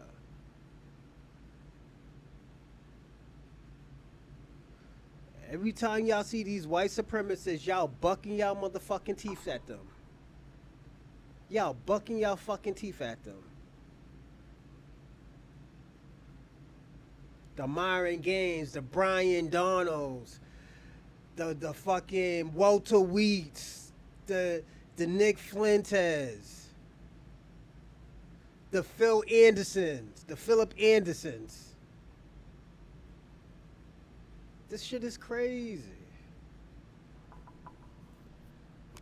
This shit is motherfucking crazy. The only people who ever had sympathy for y'all was us. We are the only ones that had sympathy for y'all.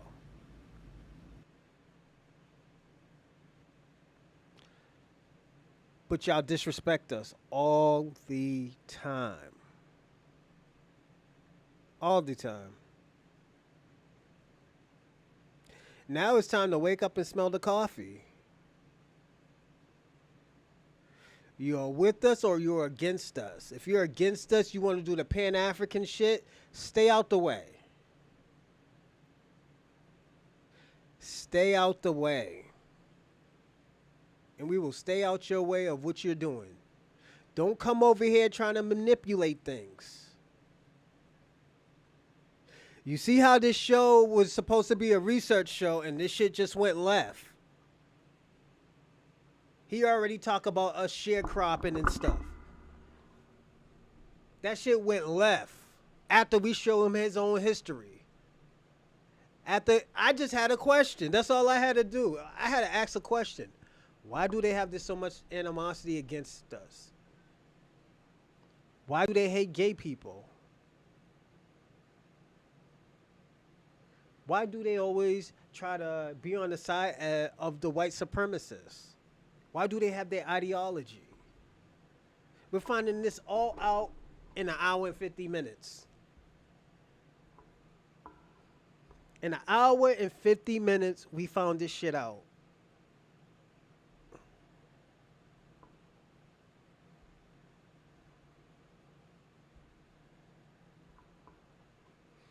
Now, if y'all immigrant, Kwame, if you want to get on, if you want to get on live and tell us your history, you can tell us your history and I'll be quiet.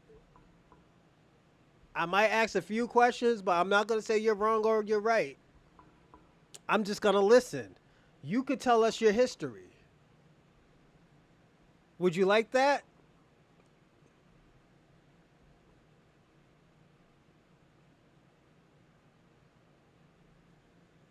They want to hear from you anyways.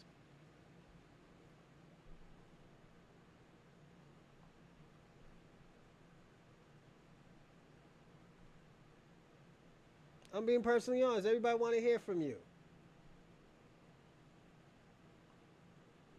But the things you do, Kwame, it does reflect your history. All that hating shit that you have been doing.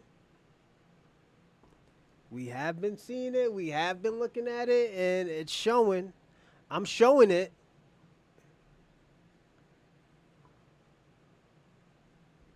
I'm not shitting on you. I'm just trying to show you how some of that stuff is there. And you can't hide history. You could give us that black maroon bullshit all you want. We're looking at facts right now. We're hearing from a real real, true Jamaican woman, a Pan African woman.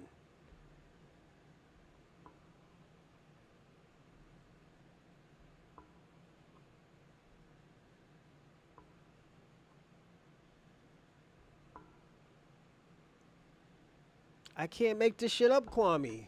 Why? Let me ask you a question. How does this benefit me lying on Jamaica? It doesn't benefit me at all. I don't need to lie on Jamaica. I like Jamaica. I don't know. I like Jamaican women, but you know. But these are the questions that we ask. We gotta look, Kwame. When these Jamaican women come to America, what do? They go to the first white man. Why do they do shit like this? These are your people that doing this. They go to the first white man and marry him and get pregnant.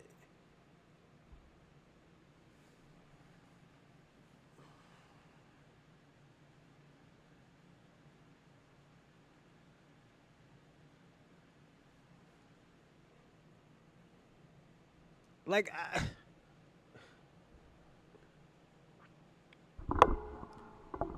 this is why, I'm going to say this. This is why you use your country as a vacation.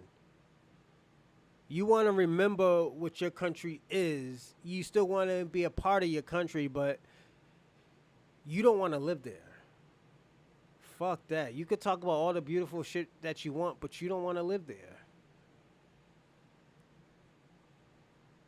You don't want to live there.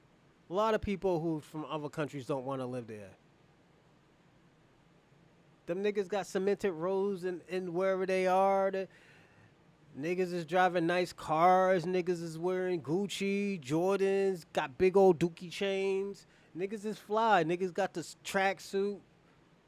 You get to carry guns around here. You can move away from people. Like, nigga, that's America. Why would you want to move to an underdeveloped country, my nigga? Your country's underdeveloped. Like, it just doesn't make sense. Like, America built that shit for y'all. Then y'all shit on the people who built it. Nigga, that's like shitting on God for giving you the Garden of Eden. They're like, man, fuck God, man. He ain't shit. But you're living in Garden of Eden, eating everything you want. You could do whatever you want. And you're still shitting on this nigga. Why would God let you stay in the Garden of Eden if you're shitting on him?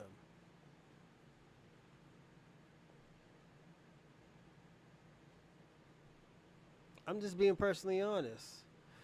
We could watch two more. All right?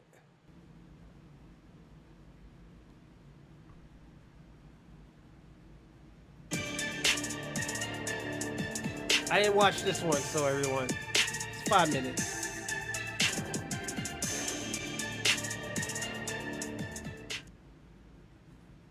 He might say something everybody, different. What's going on? Damn. It's your boy Takedown Man. And tonight we're going to talk about some things they don't teach you in the history class. This one's called buck breaking. The process of breaking the buck involves one of the most heinous and atrocious acts known to man.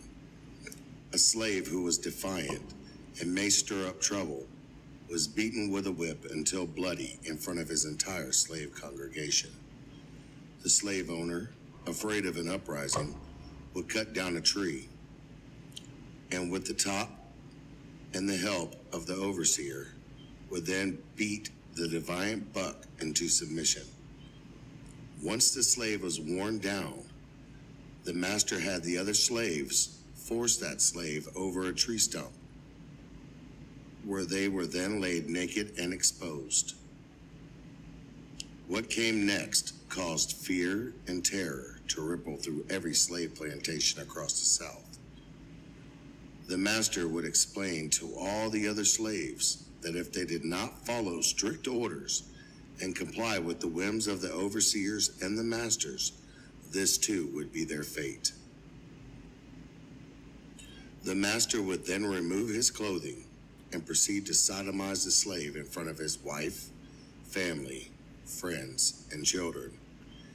He would then invite his friends from other plantations to join in the raping festivals. In order for this plan to take effect, he would require the slaves' children to watch, front row center, so they too could witness their parents' sexual demise and humiliation. Buck-breaking was the slave's master's very effective tool to keep all slaves from ever being defiant and taking revenge. It also frightened the mothers and wives from ever giving consent to an uprising. Buck-breaking was so successful that it was made into a sex farm where free men would travel from plantation to plantation, raping different slaves, from child to adult. In popular urban songs, you will even hear the term buck nigga used against another person to demean them, such as calling them weak or gay. This is where this term came from. So does this still exist today? Indeed it does. It is, however, no longer just a slave issue. It's in our prison systems. When people get out of line, prison rape or bucking is an effective way of making sure one is, well, demeaned in a way to where they will no longer be respected. This is done by guards and inmates as a way of showing dominance, and no one is immune. If you Google prison rape statistics, you will see a horrible number still out there. It has been shown the guards have allowed it to happen to unruly inmates and would even sometimes participate. So I ask this question, have we really changed, even after all this time? I also wonder why this isn't discussed more. Is it because people just don't care? Or is it because of some kind of cover-up started many years ago to maybe hide homosexual tendencies or deviant tendencies? This truly looks like history to me, even if it is untold, hidden history. Thanks everybody for watching. Don't forget to like, subscribe, and share.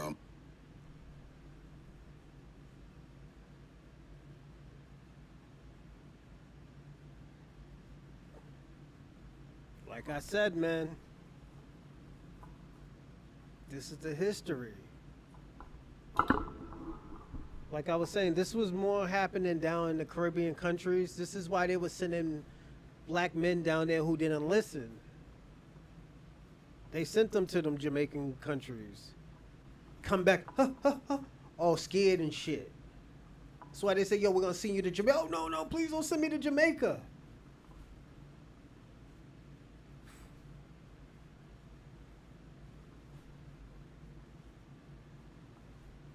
Dr. Umar's always crashing out.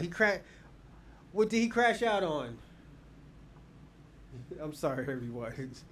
What did he crash out on?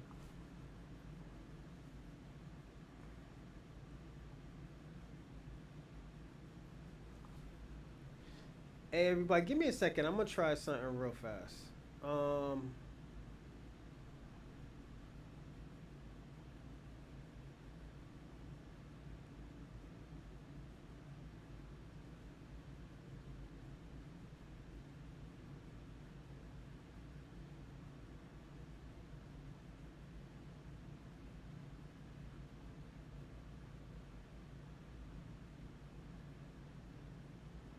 Oh yeah, he's going to jail. My nigga's going to jail. Told you the downfall of Pan-Africanism. We're gonna watch that shit tomorrow. I mean, we're gonna talk about that shit tomorrow, definitely. The downfall of it. You know, so yeah. Everybody, please like and subscribe and comment, and also if you have a chance to share, please share. Like the likes help the algorithm. Share brings more people and more content to the place. So definitely this is great, man. Thank you. But yeah, it's just he's going to jail. You know, I'm not laughing about the nigga going to jail, but the nigga brought that shit on himself, you know. So and ain't nobody telling him to be scamming niggas, you know. So yeah, nigga out here scamming people, and he thought he was gonna be cool. Nah, player. You know, but yeah, this is that type of. This is why I said that. Sometimes when you look at this is why I said this had to be a research show. This is a research show of what has been happening.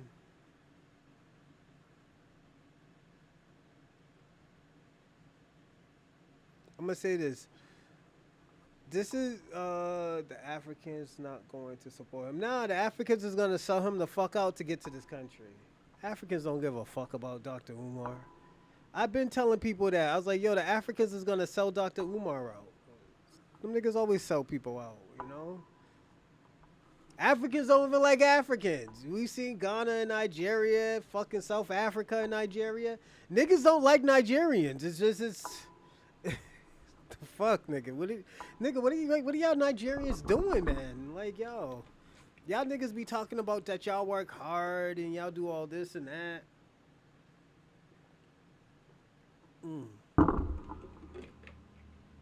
Y'all Nigerians need to stop that shit, man. I'm gonna be personally honest. Y'all niggas is just doing too much.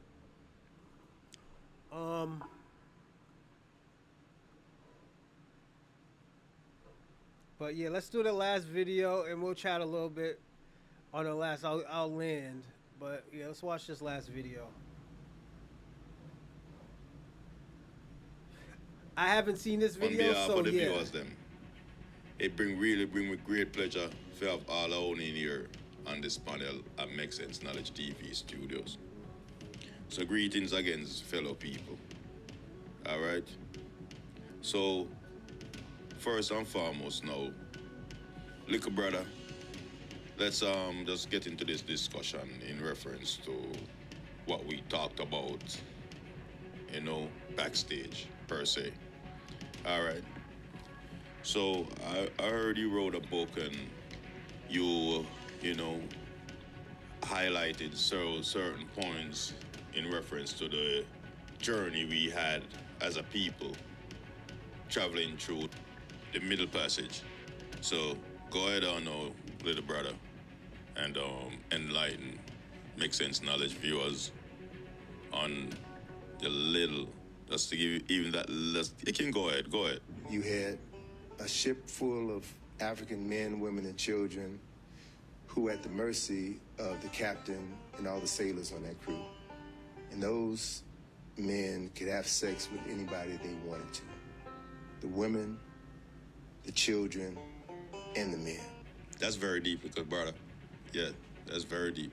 Because I've even heard of instances where they would probably tie horses to each one of your limbs and snap the horse, let the horse gallop. And when the horse gallop, it would break your limbs off, and they would do that thing, you know, in front of the strongest male, or in front of the whole slave population. So, okay.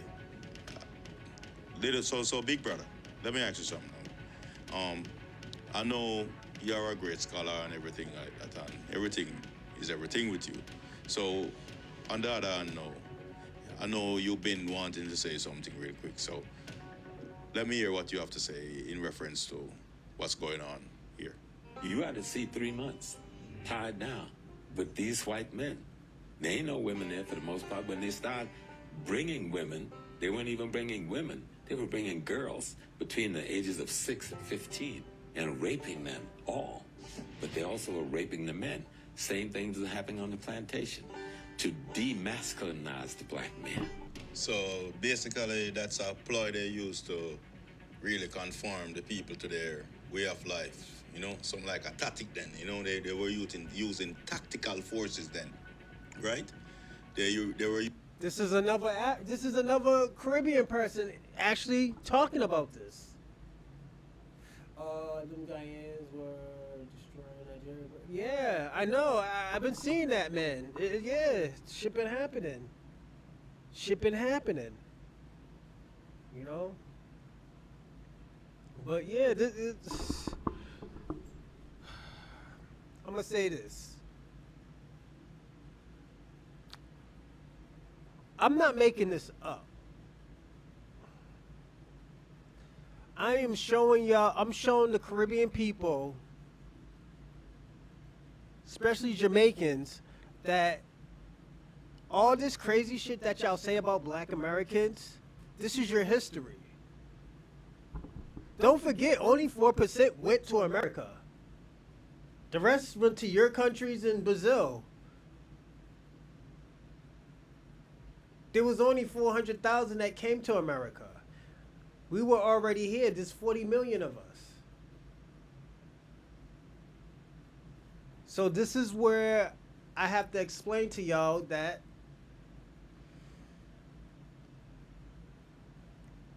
when y'all came to America, we already wanted to be on y'all side. We already wanted to, be a group with y'all.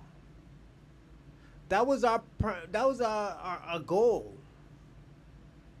We didn't look at y'all as no outsiders and stuff like that. We looked at y'all as our brothers and sisters. Now it's 2025. We know your game plan. We know what the fuck y'all been doing. As most of them niggas was turning the other cheek, we wasn't turning the other cheek. We was saying, nah, fuck that. We tired of them, turning on us every time when some shit is supposed to be given to us.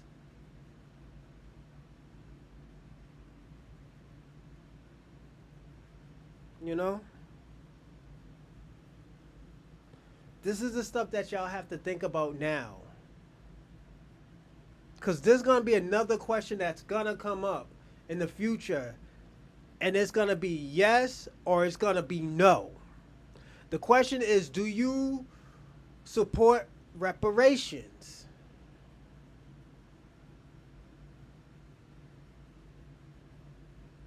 Do you support reparations? If you say no, and you try to manipulate what we are doing, we're going to go back in your history. We're going to see why you do shit like this. This is why y'all do shit like this.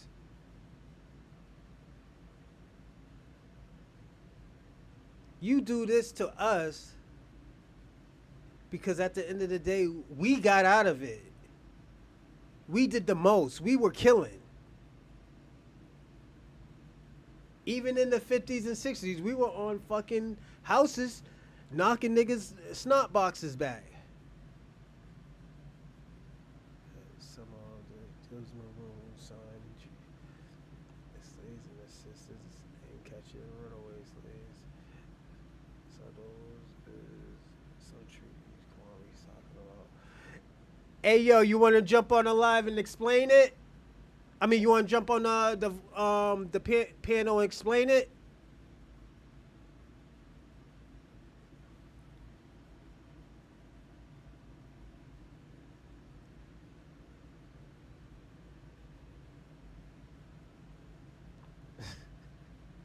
Because Charlie, I think you and Charlie Shaw said the same thing.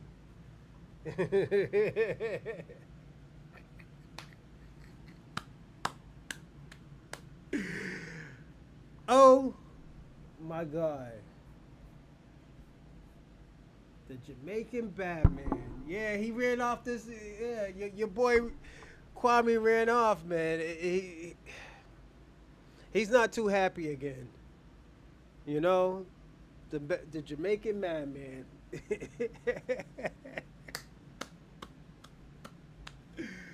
Oh my God, yo! You know how happy I am to be back on this live stream. Like, I'm being honest, I'm actually happy to just be talking with y'all. Yeah, man. Yo, definitely. Yo, let me get that shit started first.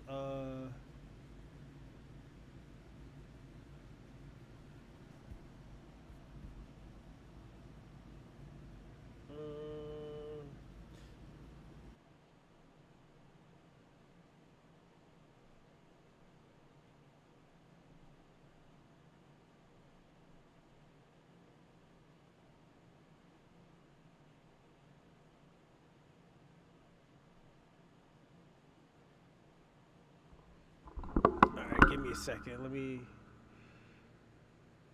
Uh. Mm,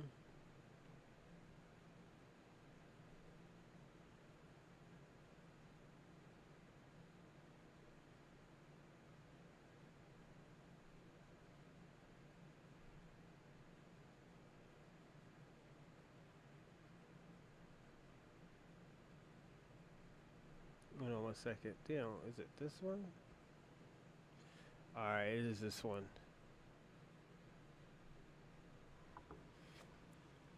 I mean, Jamaicans, correction.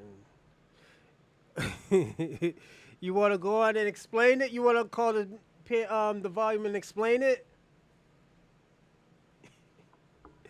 Because we on our last video, so definitely, if you definitely we could kill time and you explain the treaty.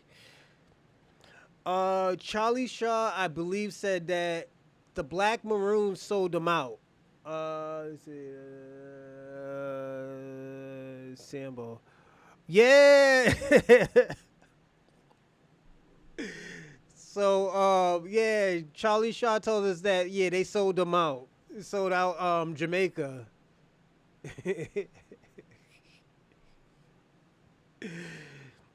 Yeah, that's what she was explaining to me. I was like, oh man, that's a bad look.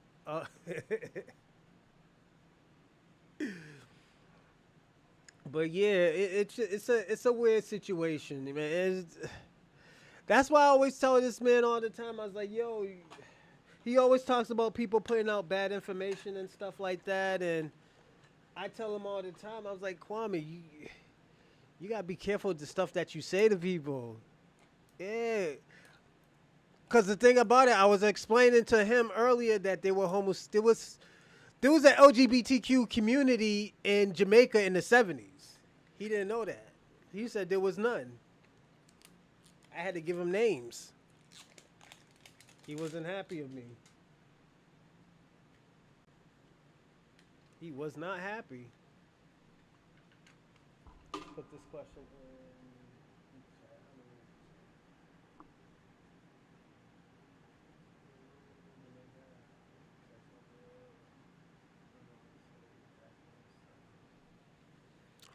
Put it in chat group. Did you see that? Oh yeah, what? I'm gonna put that in the chat group. I gotta figure out that is, and yeah, I have seen that what Kwame did. Yeah, yeah, Kwame, he was on that shit again. But the thing about this is why I say Jeff and Vengeance. Every time we talk about Pan Africanism and these Caribbean countries and the nasty history that they have, he don't want to talk about it. He says it's false history. This is why I have these videos up. This is why we have done a research show. And you said chat. Who's that? Chat GPT. What's a chat? Oh, what's a chat GPT? Hold on. Let me see what that is. A chat GTP.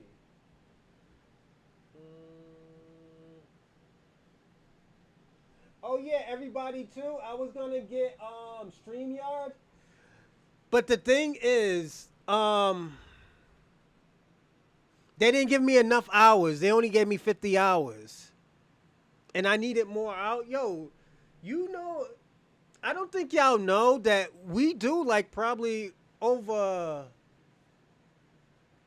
4, 8, 12, 16. We do almost like 25 to 30 hours a week. You know? So Kwame comes from the Maroon. That's why he's anti-FBI. Hey yo, what's the chat GPT? You gotta tell me what that is.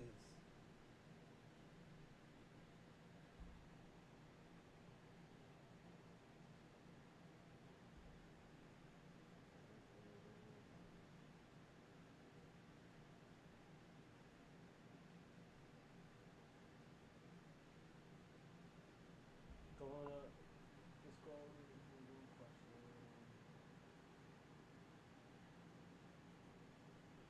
Give me a second. Go to Google.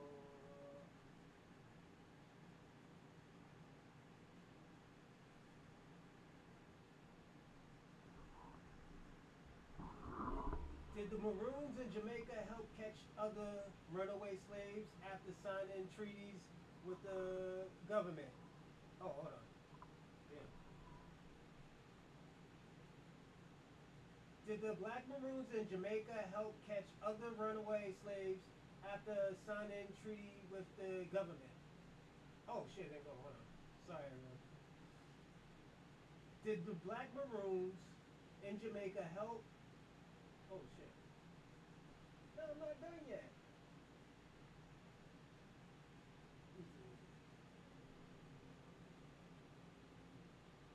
Did Black Maroons in Jamaica help catch other runaway slaves after signing treaty with the government? Wow, let me just write this down.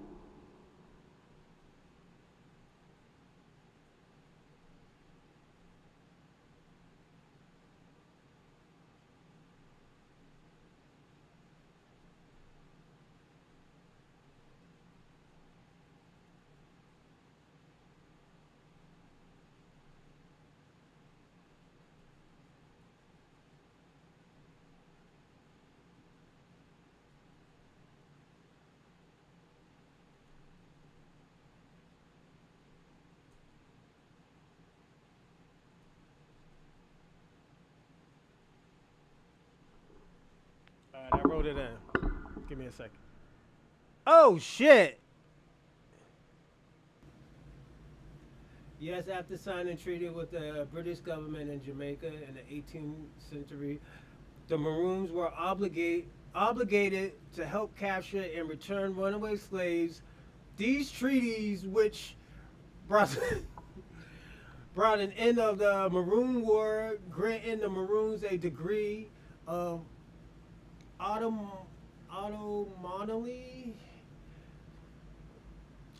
recognize their freedom, and provide them with land in return for their assistance in maintaining the British colonial order.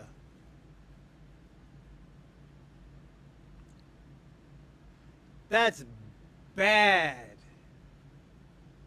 That is bad.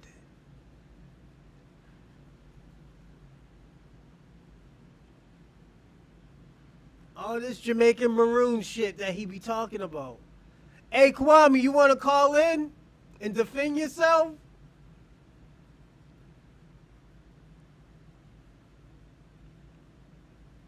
You want to defend yourself, Kwame? Facts, vengeance. Oh my God. These niggas gotta. This is the shit that we're talking about. This is the shit that we have to explain.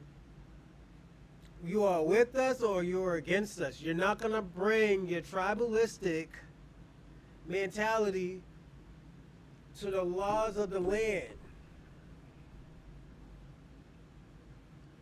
And when I say the laws of the land, I'm talking about the black diaspora. Because when we think about black diaspora, we think about black Americans.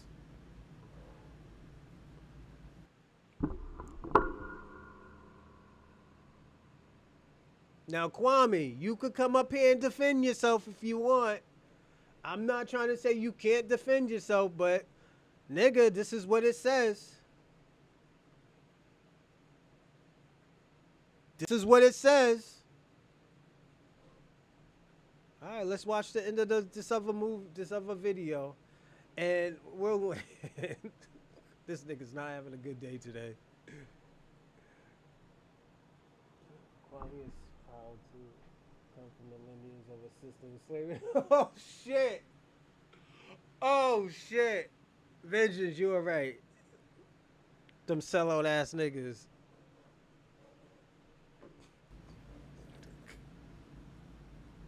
Using guerrilla warfare and terroristic warfare and all of those things during those times. Even during now, as you know, we kind of know right now too, still, right? But, you know, let's, so big cousin, let me hear what you have to say, you know, just to elaborate on everything that Little Brother and Big Brother have just spoken about. So let us just go over to you right now, Big Cousin, and let's just hear your input in reference to what's going on again. Control the slave population is to rape a father in front of his sons, or to take the biggest, baddest black man on the plantation and do something horrible to him, to completely humiliate and emasculate him so that people won't respect him anymore. And that still happens to this day. So, where you tell me now, say, is a whole era of torturing and all different type of inhumane things them put these people through, or put our forefathers and foremothers through on these plantations, or these plantations, right? Basically, you know what I'm saying? Because I try to say no, it's just like some real terroristic things are going on, because I used to hear a whole heap of things, you know, but just for I hear it from you, I break it down in a nutshell, you know, for put it in a small package so it can be delivered to a big audience. See? Yeah, me really get the knowledge where we put forward to it, see? But as far as me can see, you know, when I took on it, you know, my mind now tell me, say, oh, heap of little crazy little things used to go on now, see? Because me used to hear all the music say, them used to have the bad slave them, see? Them have the bad slave them from North America, and them used to sell them at the penal colony, which was Jamaica. See, so when you hear say slave are rebelling in Kansas or South Carolina, North Carolina, Georgia, Texas or whatever, them send them to go break them in the Caribbean. So hold on, you know. So hold on, me see you put up your hand. Hold on, you know. So what you have to say? Cause you're eager to say something, you know. In the Caribbean, they had seasoning plantations, which were plantations used to break these slaves. Thanks, Vintage. I will. One plantation, or one place that had a lot of seasoning plantations, was Jamaica. And people have to wonder, what were they doing on these seasoning plantations that was worse than what was happening on the regular plantations? Well, one thing that they were doing on these plantations, especially in Jamaica, they were doing a process called buck breaking, where the white supremacist slave owner or the white supremacist overseer would literally rape black men in front of the whole black population in order to break his spirit, in order to break him down as a man, in order to show dominance against him, in order to show the rest of the black population that this is not your leader. I just made your leader submit to me sexually. And this happened a lot in Jamaica. This is why homosexuality is so looked down upon in Jamaican culture today. Boy, it's always good for really get knowledge that makes sense, see? Yeah, man. Knowledge that really makes sense, man. Yo, my little sister. Yeah, man. Greetings, ma'am. Yes, ma'am. Welcome, man, and yeah, man, you're not no wrong, you know. You still can't get input in that, because when put that, make the call the man them talk before you mean say, you know, important, you know. Saying because you always give, when you give your speech, the man give you little good vibes, everybody always enjoy themselves, and everybody always get enlightened. You see, because knowledge is power, you see? And power is knowledge. So give thanks to everybody. I want to introduce her to the little sister and make sure go and give some little insight. You know what I'm saying? All right, man. Blessed love, sister. Take over. It was a way primarily of cutting down those who would rebel. In other words, it was a matter of power and control and domination. And they would call it buck busting, but it was really butt busting. Slavery continued until 1865 for about 2 generations, right? So, how do you... Hold on, did he say 1965? Nah, hold on. 1865. And domination. And they would call it buck busting, but it was really butt busting. Slavery continued until 1865 for about 2 generations, right? So, how do you reconcile that? You can no longer. Everybody, is he saying 1965 or 1865?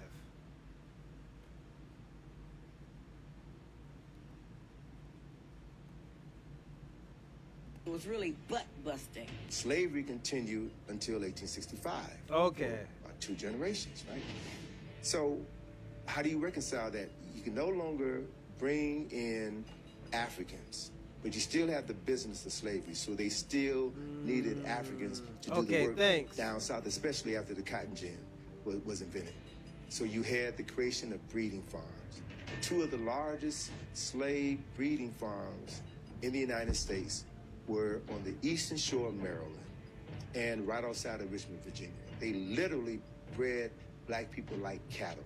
They would have a strong black man have sex with a healthy black woman. That woman could be his mother, his sister, his aunt, his cousin. It didn't matter, because the end product was produce a child that I can sell, bodies that I can sell and ship down to Mississippi, Alabama, Georgia, South Carolina, North Carolina. It was a business. Yo, yes, man. But all right, hold on. Thanks for the quick insight, little brother. But you know, man, I've met the sister finish what she said still, you know, man, because you know, we don't want it to look like say I try to hack the mic over her still. But you know, man, big up yourself, sister. Come in right now. We had breeding farms in the United States that would put one person from one plantation against another.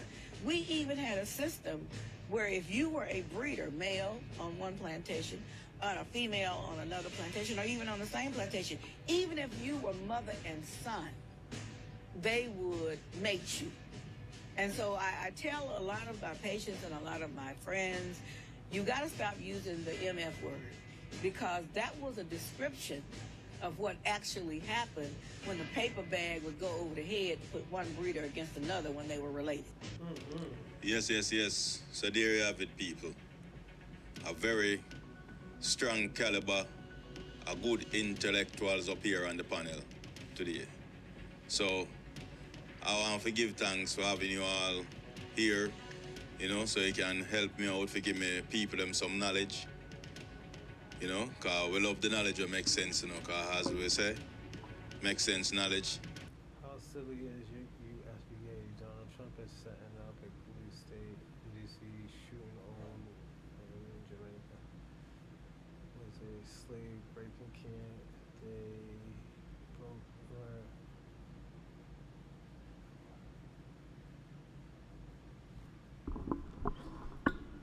This is what we were saying, Shabaka, and Kwame said no, it wasn't. We've been saying that Jamaica was a break-in camp, a slave breaking camp. Kwame said no. So are you calling Kwame a liar?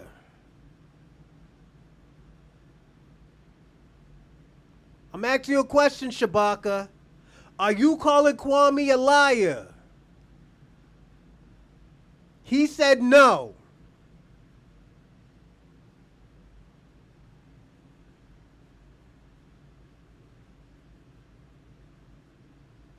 This is why I said this is the downfall of Pan-Africanism. These niggas can't even stay on code with each other. These niggas can't even stay on. You got Shabaka calling Kwame a fucking liar. Kwame saying that, like, yo, there was no breaking ground in fucking Jamaica. The Black Maroons broke them out at war. We're finding out, and Charlie Shaw, I'm gonna say this, V for Vengeance. You, what's the word? You certified that shit was true about the Black Maroons. Charlie Shaw told me today. Vengeance brought receipts. So we don't want to hear about this Black Maroon shit no more. We had 2 people show us evidence. Well, one showed us evidence and one told us. And this is why I think Kwame head for the hills. We haven't seen that. We haven't seen Kwame ever since Charlie Shaw said that. V for Vengeance came up. He told me, "Yo, go on AI and write that shit in." I wrote it in. Vengeance was right. Charlie Shaw was right. Salute to Charlie Shaw and V for Vengeance. Our FBA brothers and sisters. Salute to them because you know what? They have said that. I couldn't validate it because I didn't know if it was true or not. But they came with receipts. I mean, Vengeance came with receipts.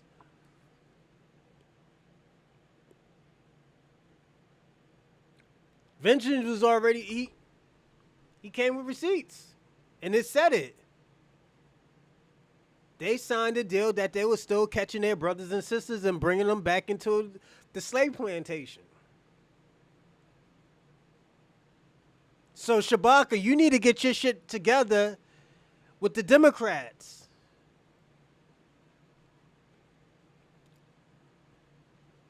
We got Democrat shields coming up here. We got Kwame lying. The Jamaican madman, Kwame, he lying out here. He can't even tell the truth. Nigga. You know what? I'm going to take a shot for you, Kwame. You're having a tough day today, brother. Little brother's having a tough day, everyone. So, not me, Kwame. We got Shabaka, don't know what the fuck he talking about. Calling Kwame a fucking liar. That's why he ain't even saying shit anymore. Nigga, you called him a liar. Yo. I'ma say it again like I said it in January 1st. Nigga. This year is going to be the year of Black America, foundational Black America. This is a new era. Cheers. I'm being personally honest. This is a year of foundational Black America. All y'all niggas got to do is stay on code and, stay on code, do what you're supposed to do, still work, but you need to fight for your policies and your rights this year. Next year is going to be even better. I'm being personally honest. This is a year of us. Ain't nobody had a better year than Black Americans. I'm being personally honest. Hold on. Black Americans and people who are on the side of Black America. We're going to say that.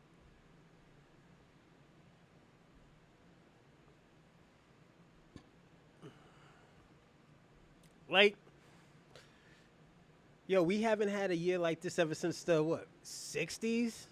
Like, come on. Getting niggas out. Look at this. I'm going to tell y'all this, and I'm just landing. I'm going to say this. As a foundational Black American, y'all should be proud of yourselves. Y'all need to be proud of yourself. And the reason why I'm going to say y'all need to be proud of yourself, hold on. Kwame, a.k.a. Maroon Slave Patrolman. Oh, shit. Oh, shit. Yo, Kwame. We're dragging you today again. We dragged you, was it 3 days ago? Now we're going to drag you again, my nigga. You brought that shit on yourself. Kwame, this is the shit I be telling you about. You can't be doing that shit to people, and this is what happened. Nigga, you went on Tariq Nasheed and showed your ass to... No, you didn't just made the Black diaspora look bad. You made Pan-African movement look bad. You talked and you shitted on Black Americans and the success that they had. That shit is crazy. Oh, Maroons are butt busters. Oh! Yo, niggas is gonna drag you, Kwame. Yo, you deserve it, my nigga.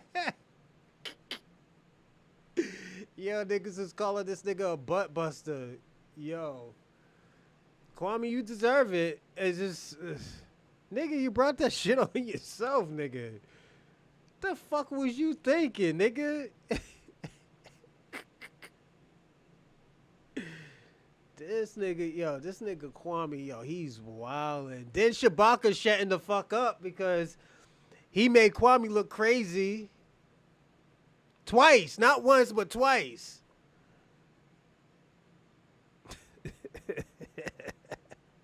Maybe tomorrow, Shabaka? Maybe tomorrow.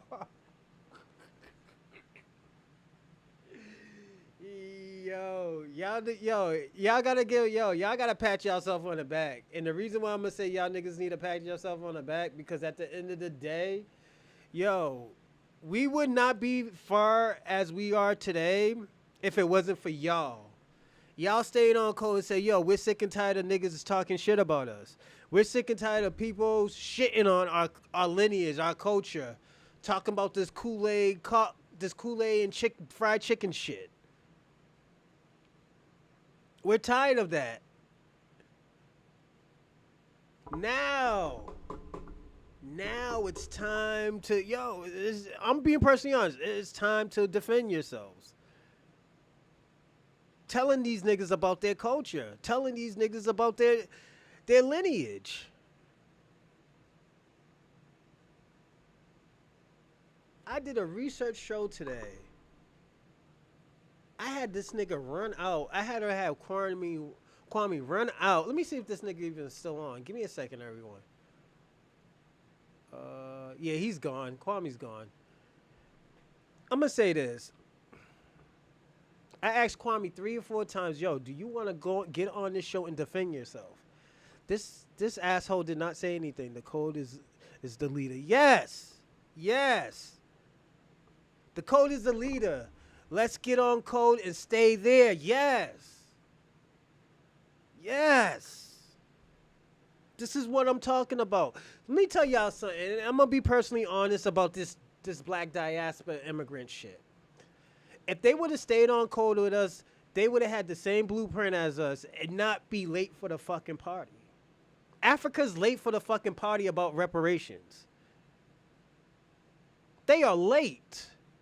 The code, the gatekeeper of FBA culture, politics, business, intellectual property, and social standings, utilizing ideas, strategies, and tactics.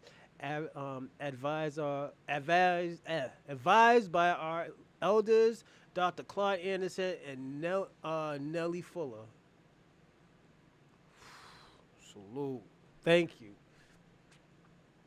This is what I'm talking about. Like, let's personally be honest. We do need to stay on code. I'm gonna say this, and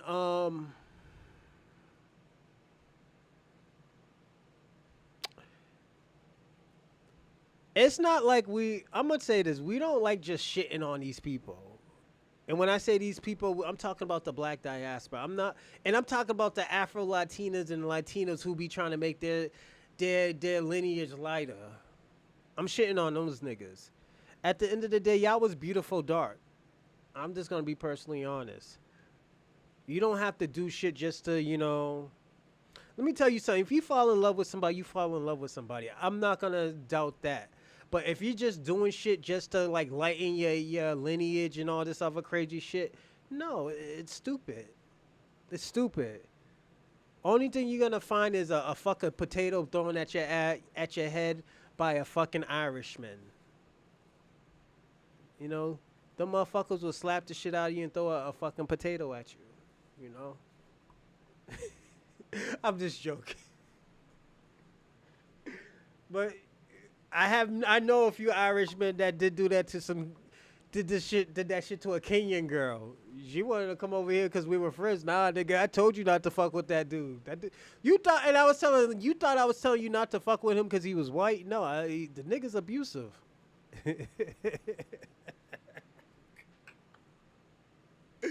Yeah, because in Boston, well, in Massachusetts, there's a lot of Irish people. I think that's why the Celtics sign is the Celtics sign. That's why if I ever owned like the Boston Celtics team, I would change the logo. You know, I don't think Boston has ever been I don't even think Boston been Irish for like the last 30 years. I'm being personally honest. All the motherfuckers left the city. You know, they live in like fucking Quincy and shit. You know,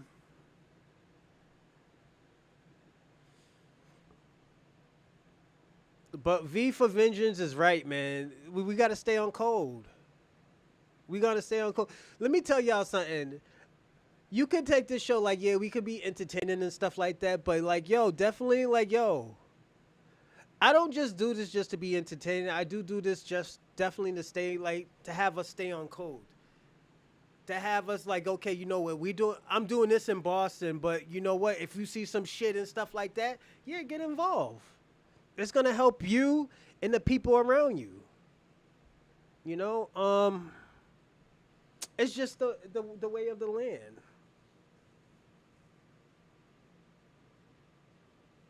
It is the way of the land. I know Kwame ain't coming back on here tonight, so yeah, definitely. Shabaka, he's done. He made Kwame look like an asshole. That's another guy. He's out. You know, and salute to you, Shabaka. But yo, we just gotta stay on code with each other, man. Support each other. But at the end of the day, when we support each other, we still gotta, you know, support. Let me tell you something. And one thing I learned in life, and this was just reading the Bible.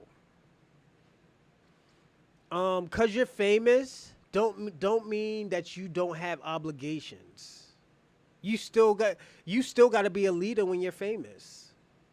And I'm not talking about like a leader, but like, yo, if your community is doing bad, like, and you're the only one doing good, there's something wrong with your math. You should be making money off your community. You should be helping your community, making money and putting business in your community. Getting these niggas out your community. Taking over their stuff, getting them out, getting them out the way, supporting your people, putting resources in your people, and that money's gonna come back. It's gonna come back. Even if it's like a resource place, like helping people get jobs. Or our agency or some shit like that.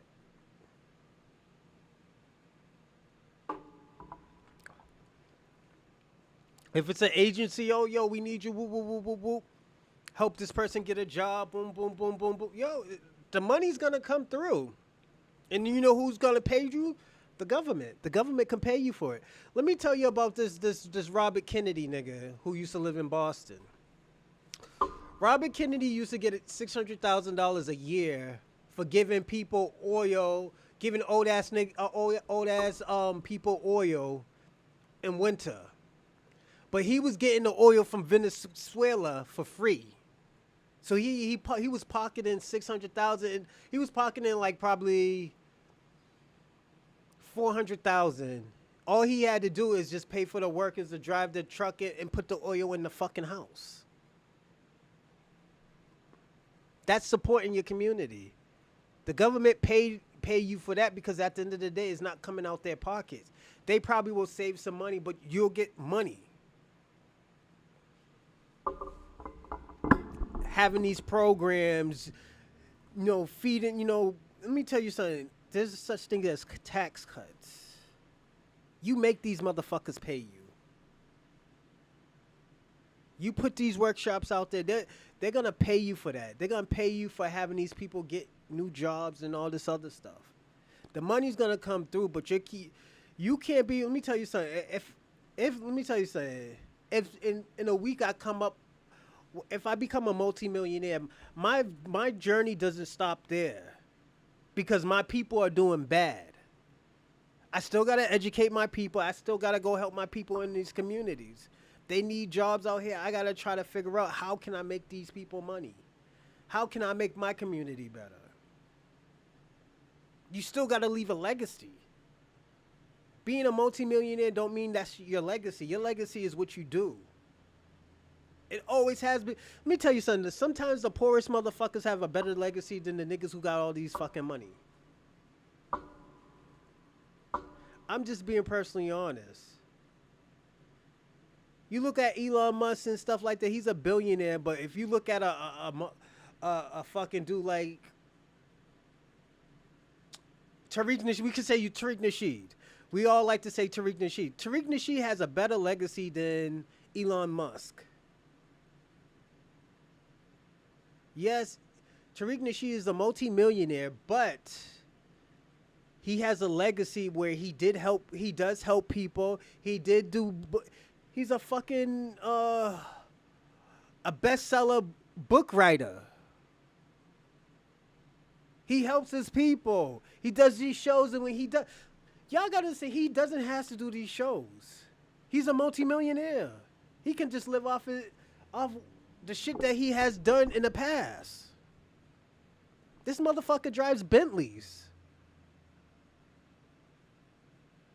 This man travels to do reparations, and the money that he gets donations for, he put his own money into it as well. He doesn't have to do that. We look at Roland Martin. He just been talking. He been doing shit for the Democrats. But as Black America, we haven't seen it. He probably did, but we don't see it.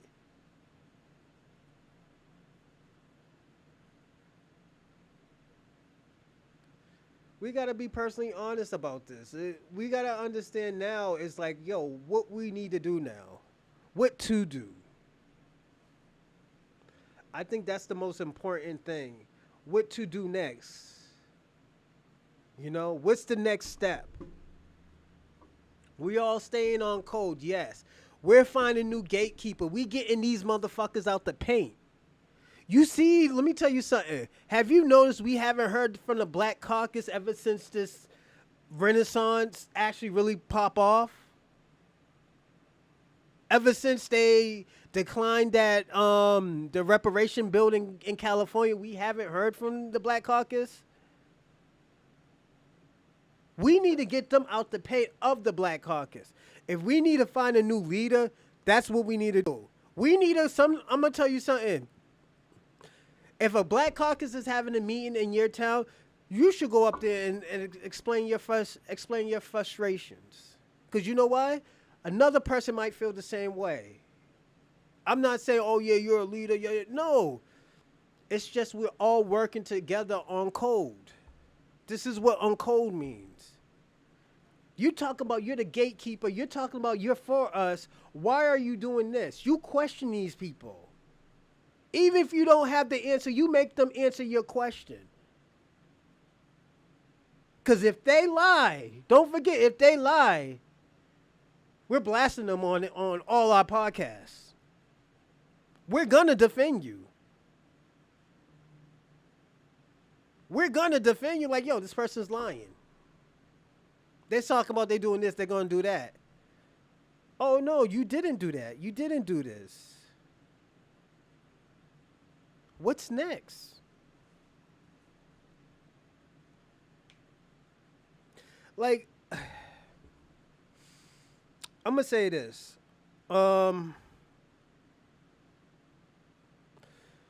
With in Boston right now, the HR 40 thing again.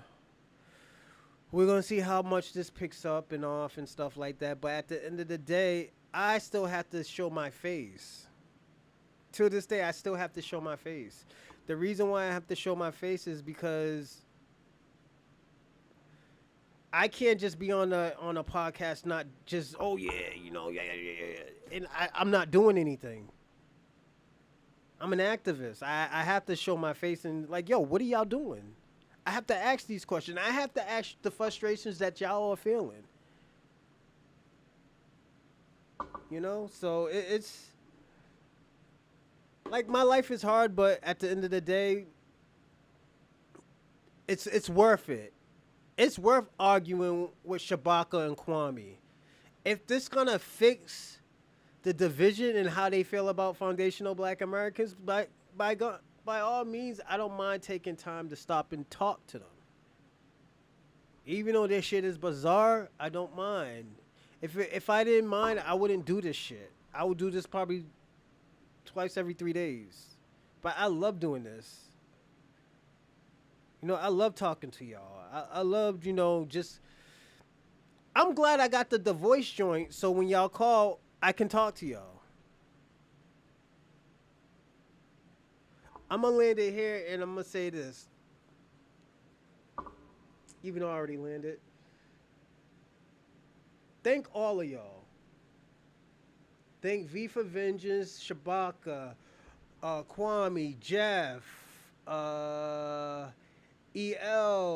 Rando, who else?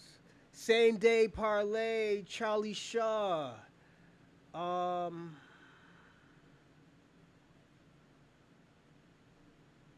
everybody else who I didn't name. Just thank all of y'all. Oh, hold on. Let me see if I can see who else. Trying to say EL, Shabaka, the Eve, American Dream, Jeff. Yes, thank y'all. Thank you all. I appreciate everything, and we will do another show tomorrow. I gotta think of another show. I might have to do 2 shows tomorrow. One for I'm gonna do the Chocolate Man first tomorrow. So that's gonna be like 2 hours, 2.5 hours. Then we're gonna jump into the Bronze Reaper podcast because my kids is gonna be gone. I'm gonna go get a haircut. I need a haircut. I'm looking crazy out here. Again, thank y'all for staying up with me, and thank y'all. You know, I appreciate everything, and I'm gonna say this channel will pop off.